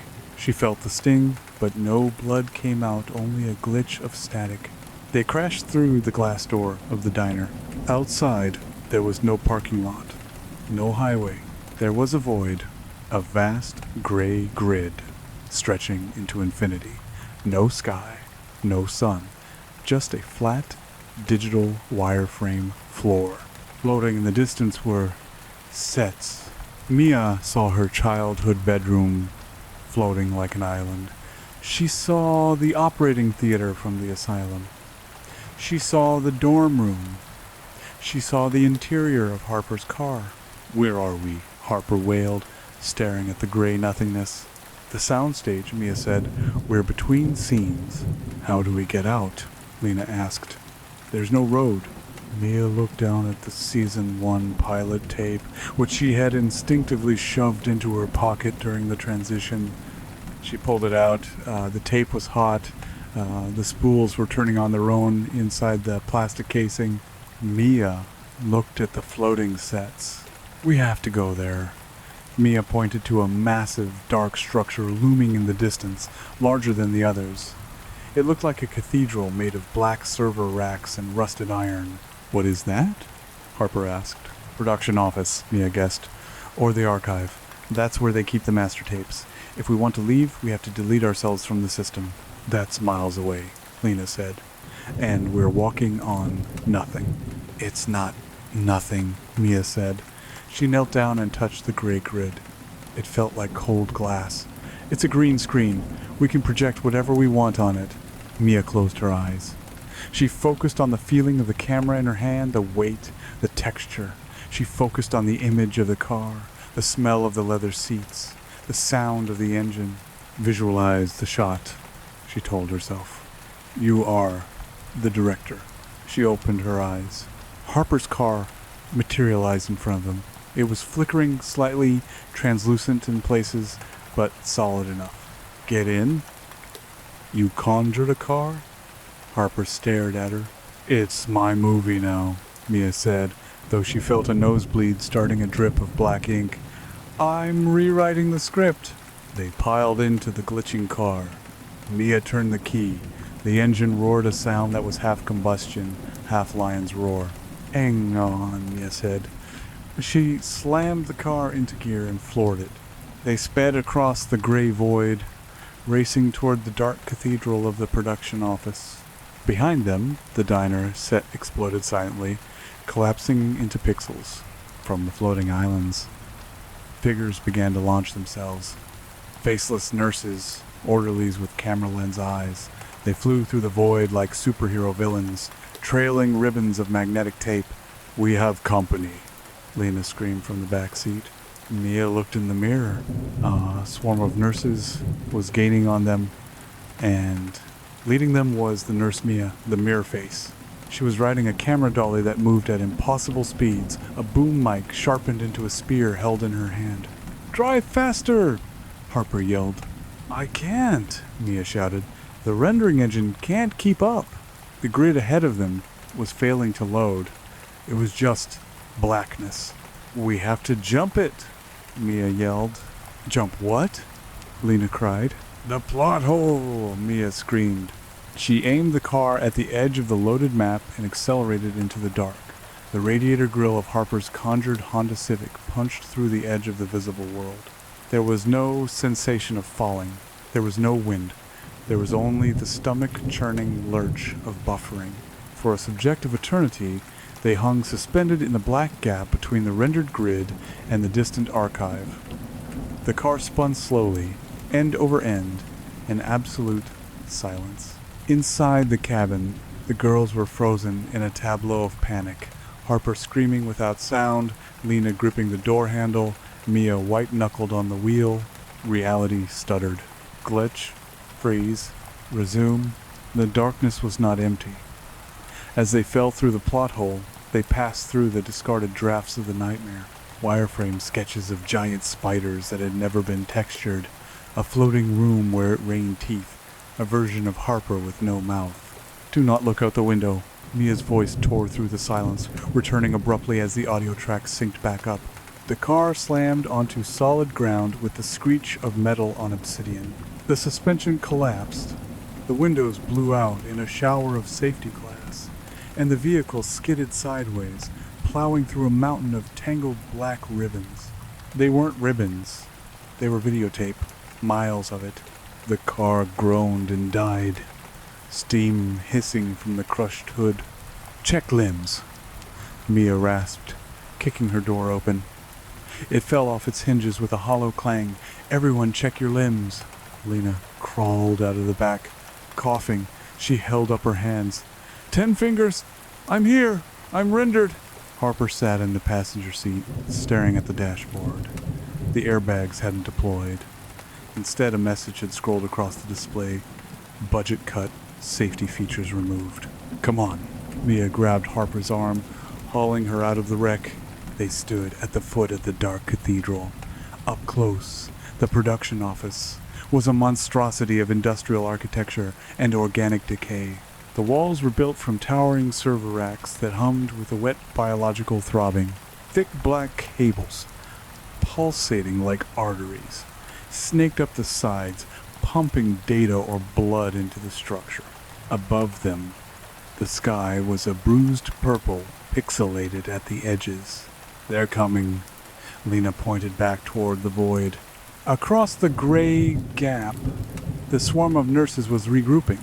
They couldn't cross the plot hole directly. The code didn't support their pathing, but Nurse Mia was building a bridge. She stood at the edge, vomiting a stream of black film emulsion that solidified into a walkway inch by inch. "We have maybe 5 minutes, Mia estimated, wiping the black trickle from her own nose. It was flowing faster now. She could feel her memories getting fuzzy, replaced by scene numbers. "We need to find the master tape, the source file." "And then?" Harper asked, her voice trembling. "We burn it," Mia said. "We burn the whole studio down." They ran toward the massive double doors of the cathedral.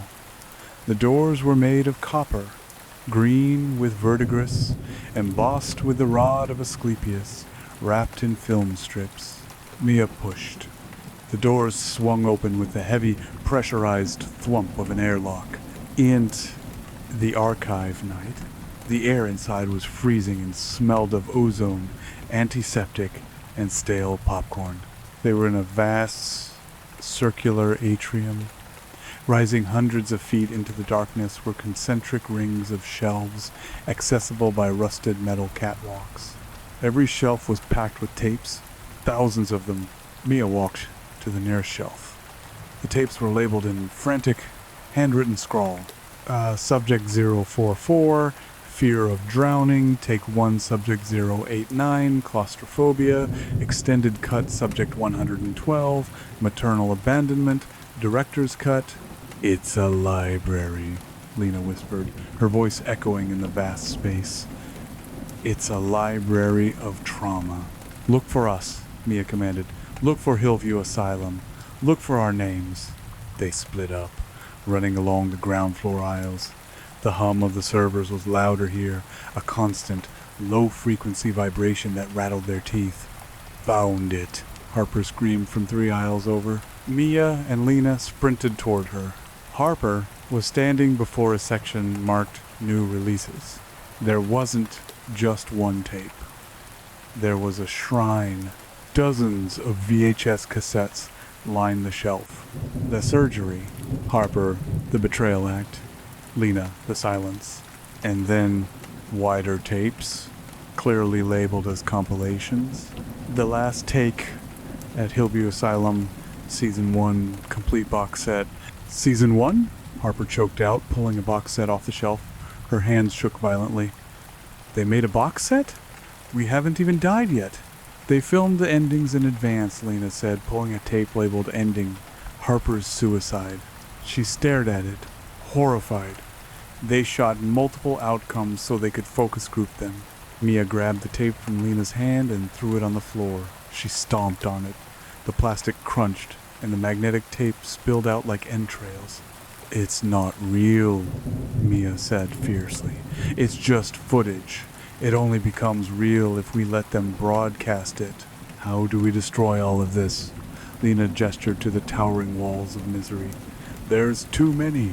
A fire won't spread fast enough in this cold. Mia looked around. In the center of the atrium, surrounded by a ring of monitors, sat a massive machine. It looked like an iron lung welded to a mixing board. A thick glass tank on top of it swirled with a glowing green liquid. The acid bath editors used to cut film with razors and tape, Mia murmured, walking toward the machine. But if you wanted to destroy a reel, you dissolved it. She reached a console. It was complex, covered in sliders and buttons labeled Gain Contrast, Pain Threshold, and Hope. The Hope slider was set to 0. Mia grabbed it and shoved it to maximum. A siren began to wail. The green liquid in the tank bubbled furiously. Mia! Harper yelled, pointing at the monitors.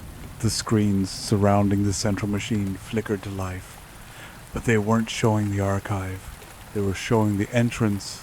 The heavy copper doors were melting. Through the breach floated the nurse Mia. She was no longer just a copy. She had evolved. Her body was comprised of sharp, jagged cuts of film. Her face was a perfect mirror, reflecting the atrium.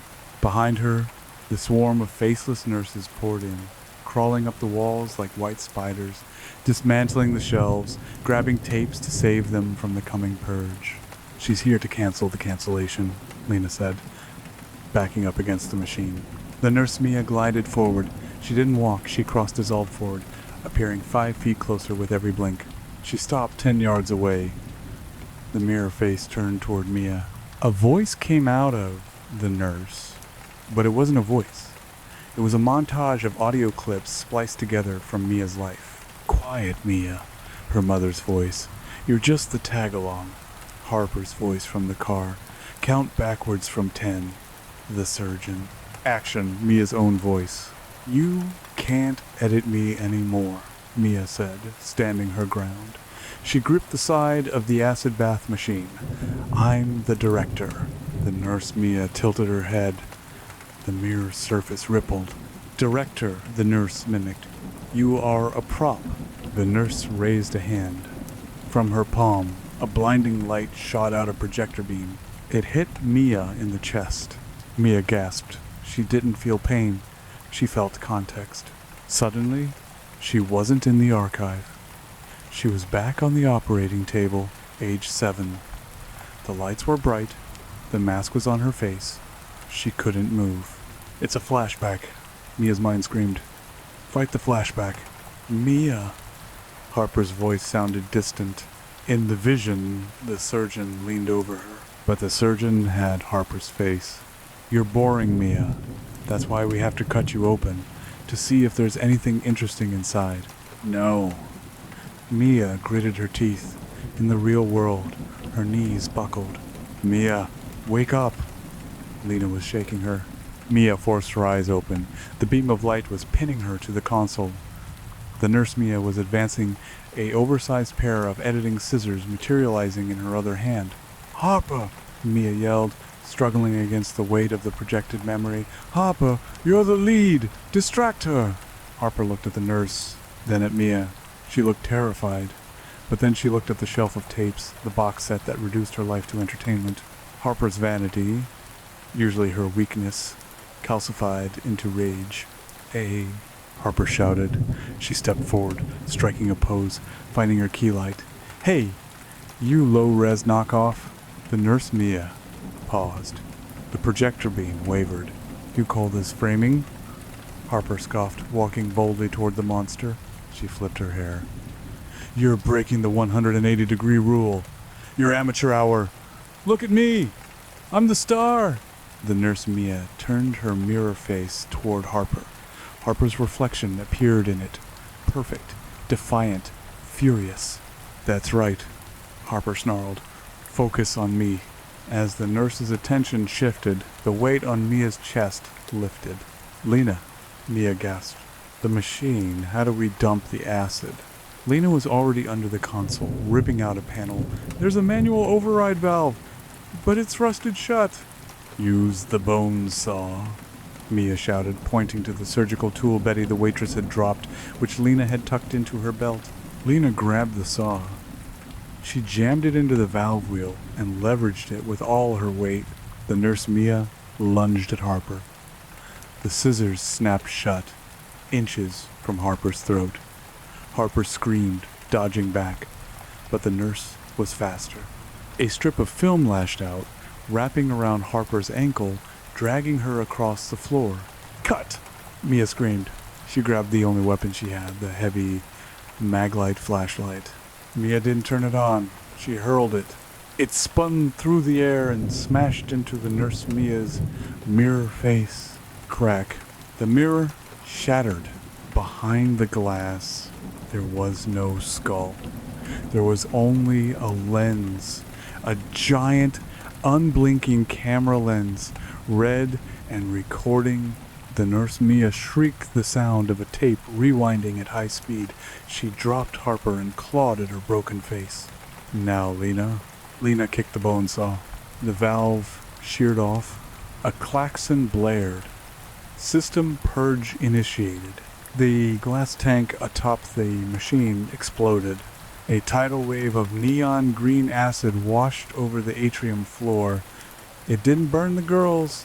It hissed across the concrete, seeking the magnetic tape. It hit the bottom shelves. The reaction was instantaneous. The tapes didn't just melt. They screamed. Thousands of recorded voices, thousands of captured nightmares, wailing in unison as the magnetic oxide dissolved into sludge. The acid rose rapidly, defying gravity, climbing the server racks like a living vine. The walls began to crumble. The digital structure of the archive was de-resing. The nurse Mia, caught in the spray, began to liquefy. Her white uniform turned to white noise. Her lens eye flickered and went dark. "The plot hole!" Mia yelled, grabbing Harper and Lena. "We have to jump back through before the level unloads." "Back to the void," Harper cried, limping. "No," Mia said, watching the ceiling dissolve into white light. "If we burn the film, the only thing left is the reality that was there before they started shooting. We have to jump into the light." The acid was rising to their waists now.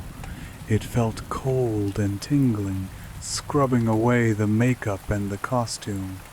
Mia felt the black ink on her skin wash away. The archive collapsed. The roof tore open, revealing not a purple sky but a blinding, pure white obliteration. "Together," Mia commanded. They linked arms. The investigator, the star, the technician. They looked up at the white void consuming the world. "That's a wrap," Mia whispered. The floor beneath them deleted itself. They fell. Ext. Hospital parking lot dawn. Silence. Real silence. The sound of a distant bird chirping. The hum of a highway miles away. Mia gasped, sucking in air that smelled of pine needles and damp earth. She was lying on asphalt. It was cold. It was rough. She pushed herself up. She was in the parking lot of the Hillview Asylum, but the asylum was old. Just a building. The windows were boarded up. There was graffiti on the bricks. No pulsating veins, no humming walls, just a rotting, abandoned structure. Harper was lying next to her, sobbing into her hands. Lena was sitting up, staring at her own palms, checking for glitches. "Is it?" Harper choked out. "Are we?" Mia stood up. Her legs were shaky. She looked at the fence they had climbed over what felt like a lifetime ago. Their gear bags were sitting right where they had left them before entering. Mia walked over to her camera bag. She unzipped it. Her DSLR camera sat there. She picked it up. Her hands were trembling. She popped the SD card out. If there was any footage of floating nurses or infinite hallways, then they were still trapped. She hesitated. "Mia?" Lena asked, standing up. "Check it." Mia put the card back in. She flipped the switch to playback. The screen flickered on. No image. Mia pressed the button again. No image. She scrolled back. The last video file was dated yesterday evening. It was a clip of Harper standing by the fence, Adjusting her hair, clip plays. Okay, we're going in. Hillview Asylum, Urban Explorers, baby. If we die, tell my mom I love her. Just kidding, we're gonna be fine. The clip ended. There was nothing else. Mia lowered the camera. A sob broke from her chest, a raw, ugly sound of relief. It's empty, Mia said. We never went in, or the camera didn't see it. We saw it, Lena said, touching a bruise on her arm. A real bruise. We lived it, but we erased it, Mia said. It has no power. It's not a story anymore. It's just a memory. Harper stumbled over to them. She looked at the looming building. It looked small now. Sad. Let's go, Harper said. Her voice was quiet. The bravado was gone. Please, let's just go. They walked to Harper's car, her real car, which was parked under a tree covered in dew. They got in. The engine started with a normal mechanical sputter. Mia sat in the passenger seat this time. She rolled down the window as they drove down the overgrown driveway, leaving the asylum behind. Mia looked into the side mirror. She expected to see a nurse. She expected to see a glitch. She saw only the receding building, bathed in the soft golden light of a normal sunrise. But as the car turned onto the main road, Mia felt something hard in her jacket pocket. She froze. Slowly, carefully, she reached into her pocket. Her fingers brushed against plastic. She pulled it out, shielding it from the others. It was a single, charred corner of a VHS box. The plastic was melted, curled from heat, but one word was still legible on the fragment of the label. Renewed. Mia stared at it. The asylum was gone. The tapes were destroyed. The show was canceled. But in the industry, nothing stayed dead forever. If the audience numbers were good enough, there was always a reboot. Mia rolled down the window. She held the fragment out into the rushing wind. Mia? Lena asked from the back. You okay? Mia looked at the fragment one last time. She crushed it in her fist, feeling the sharp plastic dig into her palm, grounding her in the pain of the real world. I'm fine, Mia said. I'm just editing. She opened her hand. The black plastic fragment tumbled away, bouncing on the asphalt, left behind in the dust as the car sped toward the city, toward life, toward a story they would write themselves. The road ahead was long, but for the first time in a long time, it was unscripted. The end. The wind whipped through the open window, tangling Mia's hair, but the sensation felt distinct from the stale, recycled air of the asylum. It was sharper, cleaner, or at least she desperately wanted it to be.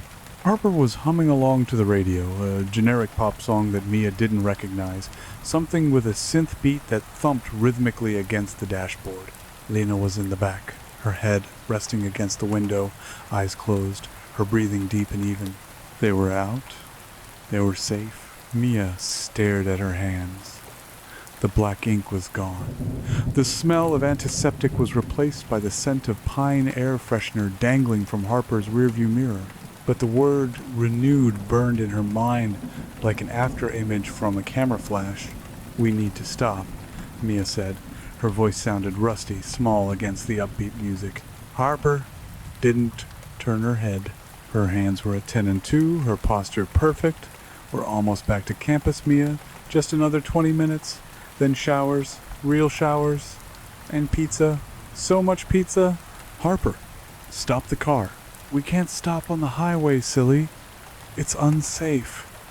Harper's tone was light, breezy, the tone of a sitcom best friend delivering a setup line. Mia looked out the windshield. The highway stretched forward, a ribbon of gray asphalt cutting through dense green woods.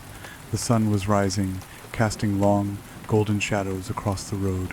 Mia watched a specific pine tree whip past on the right, a tall one with a broken branch that looked like a jagged elbow. She blinked. 10 seconds later, they passed a tall pine tree with a broken branch that looked like a jagged elbow. Mia's stomach turned over. Harper. What? Did you see that tree? It's a forest, Mia. It's full of trees. No, we passed it already. We're looping. Lena stirred in the back seat. She didn't open her eyes. You're just in shock, Mia. PTSD. It plays tricks on your memory. Processing lag. Processing lag. The term felt wrong. Too technical. Pull over, Mia commanded, reaching for the wheel. Harper slapped her hand away. The contact was hard, slapstick hard. The sound was a crisp smack that echoed slightly too long in the cabin.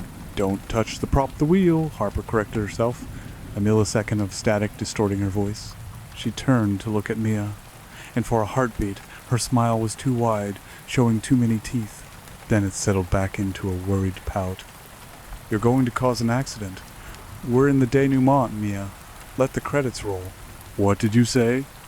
Mia pressed her back against the door, fumbling for the handle. I said we're almost home, Harper said, facing the road again. You need rest. You've had a big night. Mia looked at the speedometer. The needle was dead still at 60 miles per hour. It didn't waver. It didn't vibrate with the road. It was painted on. Panic, cold and sharp, flooded Mia's chest. She looked at the side mirror again. The asylum was gone, yes, but the reflection showed the road behind them dissolving into a blur of gray fog, as if the world was only rendering a few hundred yards in each direction. This isn't real, Mia whispered. We didn't escape. Of course we did, Lena said from the back. Her voice was soothing, monotonic. We found the courage. We faced the trauma. That's the arc. The arc is complete. Stop talking about arcs, Mia screamed. She grabbed the door handle and yanked it. It was locked. Not just locked, fused. The handle moved, but the mechanism felt disconnected, limp. Child locks, Harper said cheerfully. In the front seat? Safety first? Mia looked at the radio display.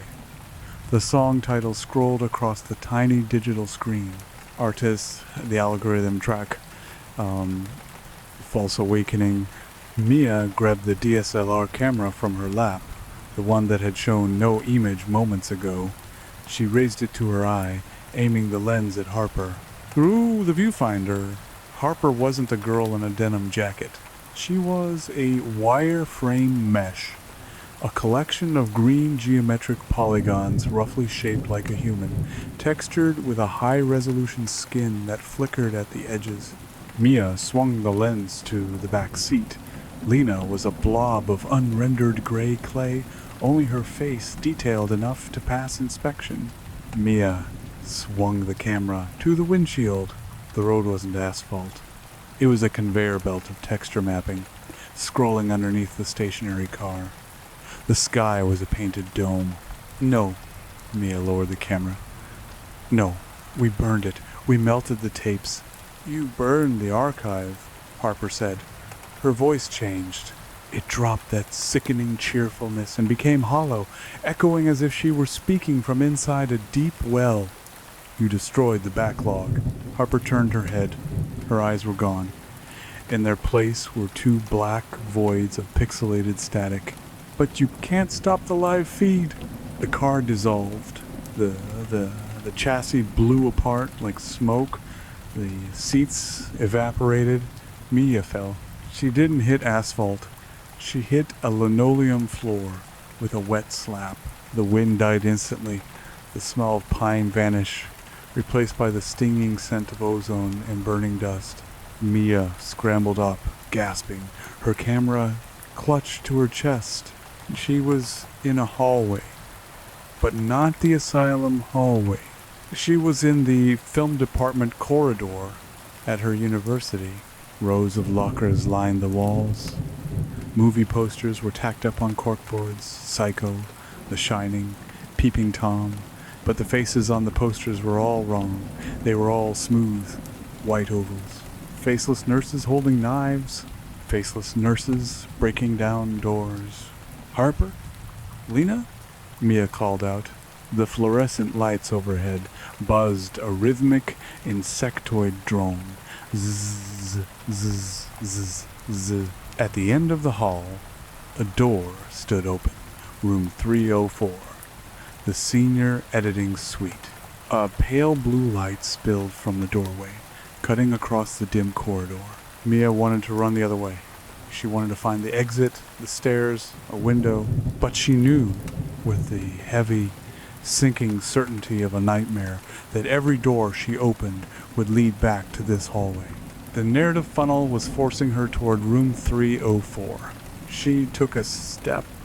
Her sneakers squeaked on the linoleum. Squeak, squeak. She walked toward the light. As she neared the door, she heard voices. Familiar voices. The lighting here is fantastic, Harper's voice said. Really brings out the dark circles under her eyes. Audio levels are peaking, Lena's voice replied. She's breathing too loud. We might need to dub it later. Mia reached the doorway and looked inside. The room was cramped, filled with the hum of high-powered computers. Banks of monitors lined the walls, casting a glow on the faces of the two figures sitting in swiveling ergonomic chairs. Harper and Lena.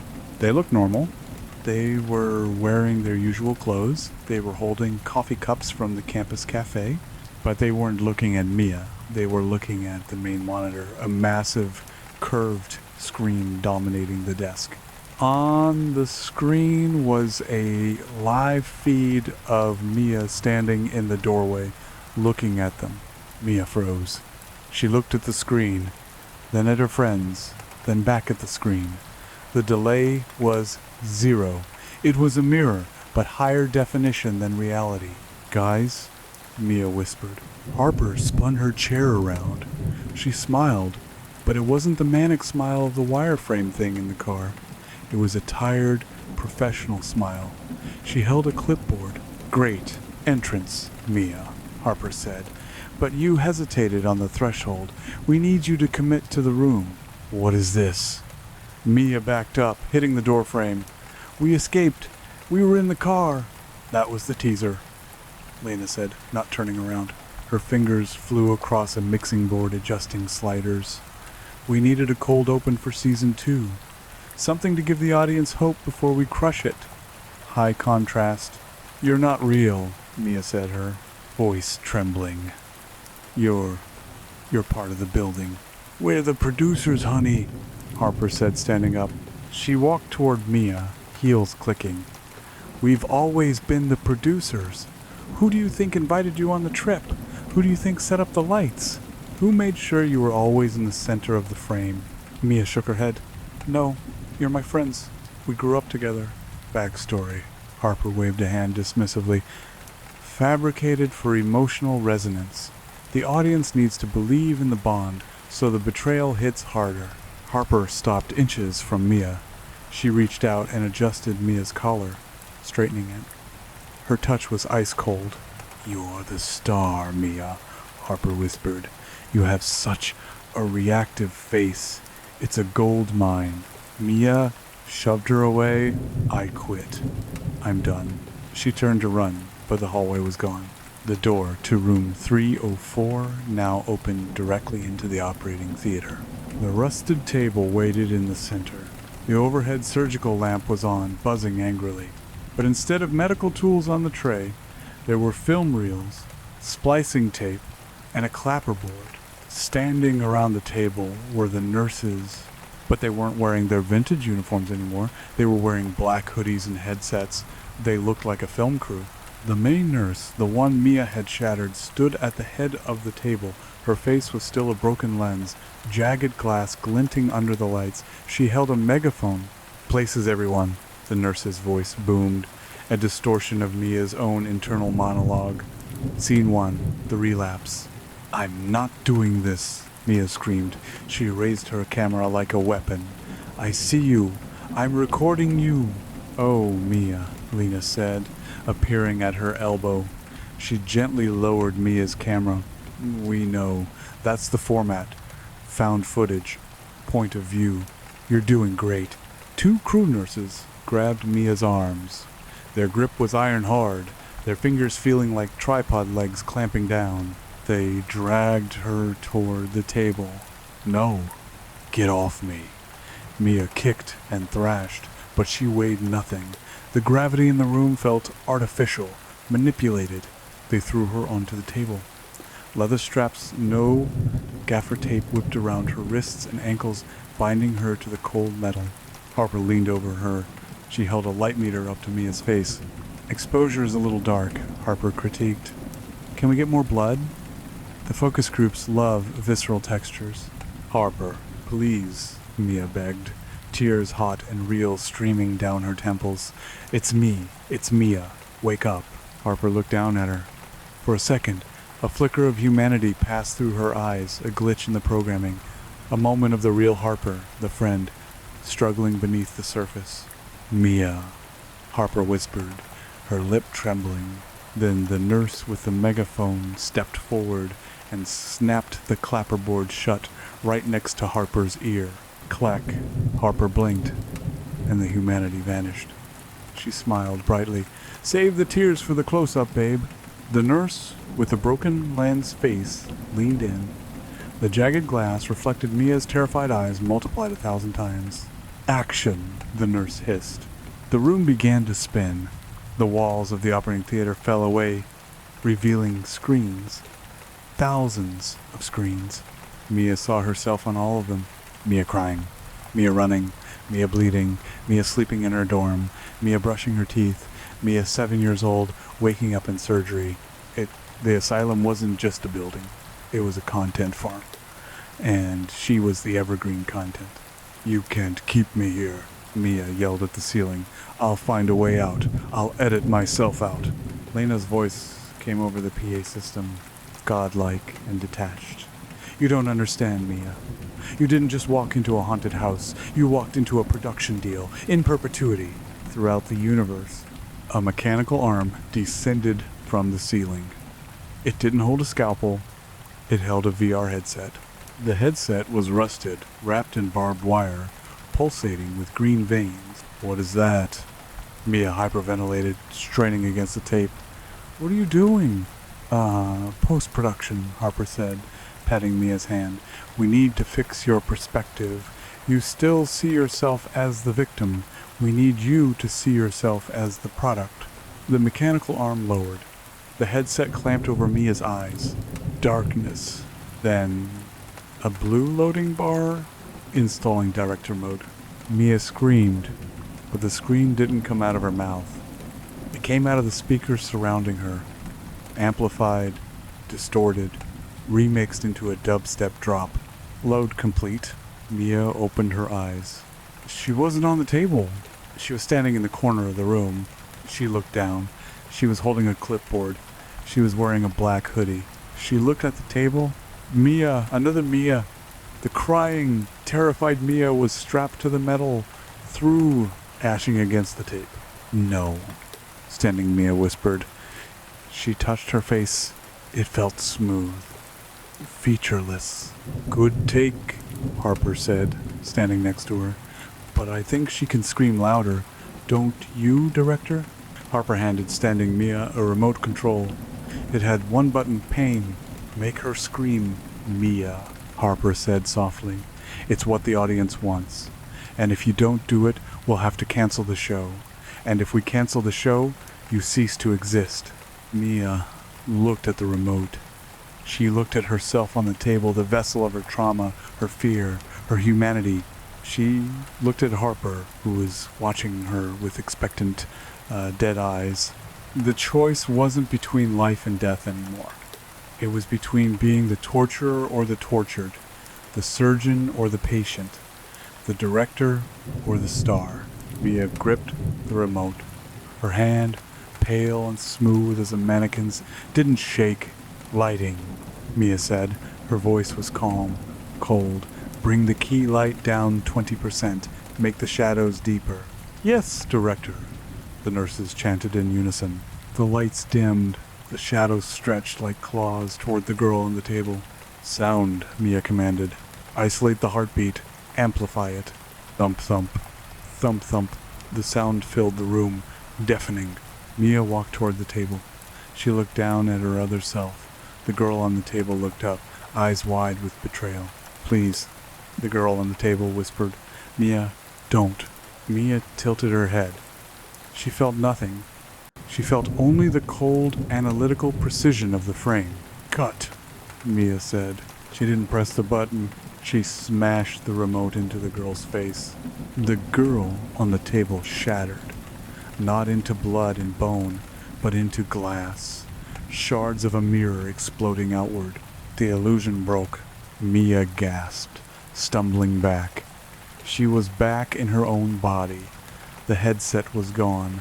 The hoodie was gone. She was standing in the center of the dark, ruined operating theater of the real Hillview Asylum. It was night. Rain was hammering against the boarded-up windows.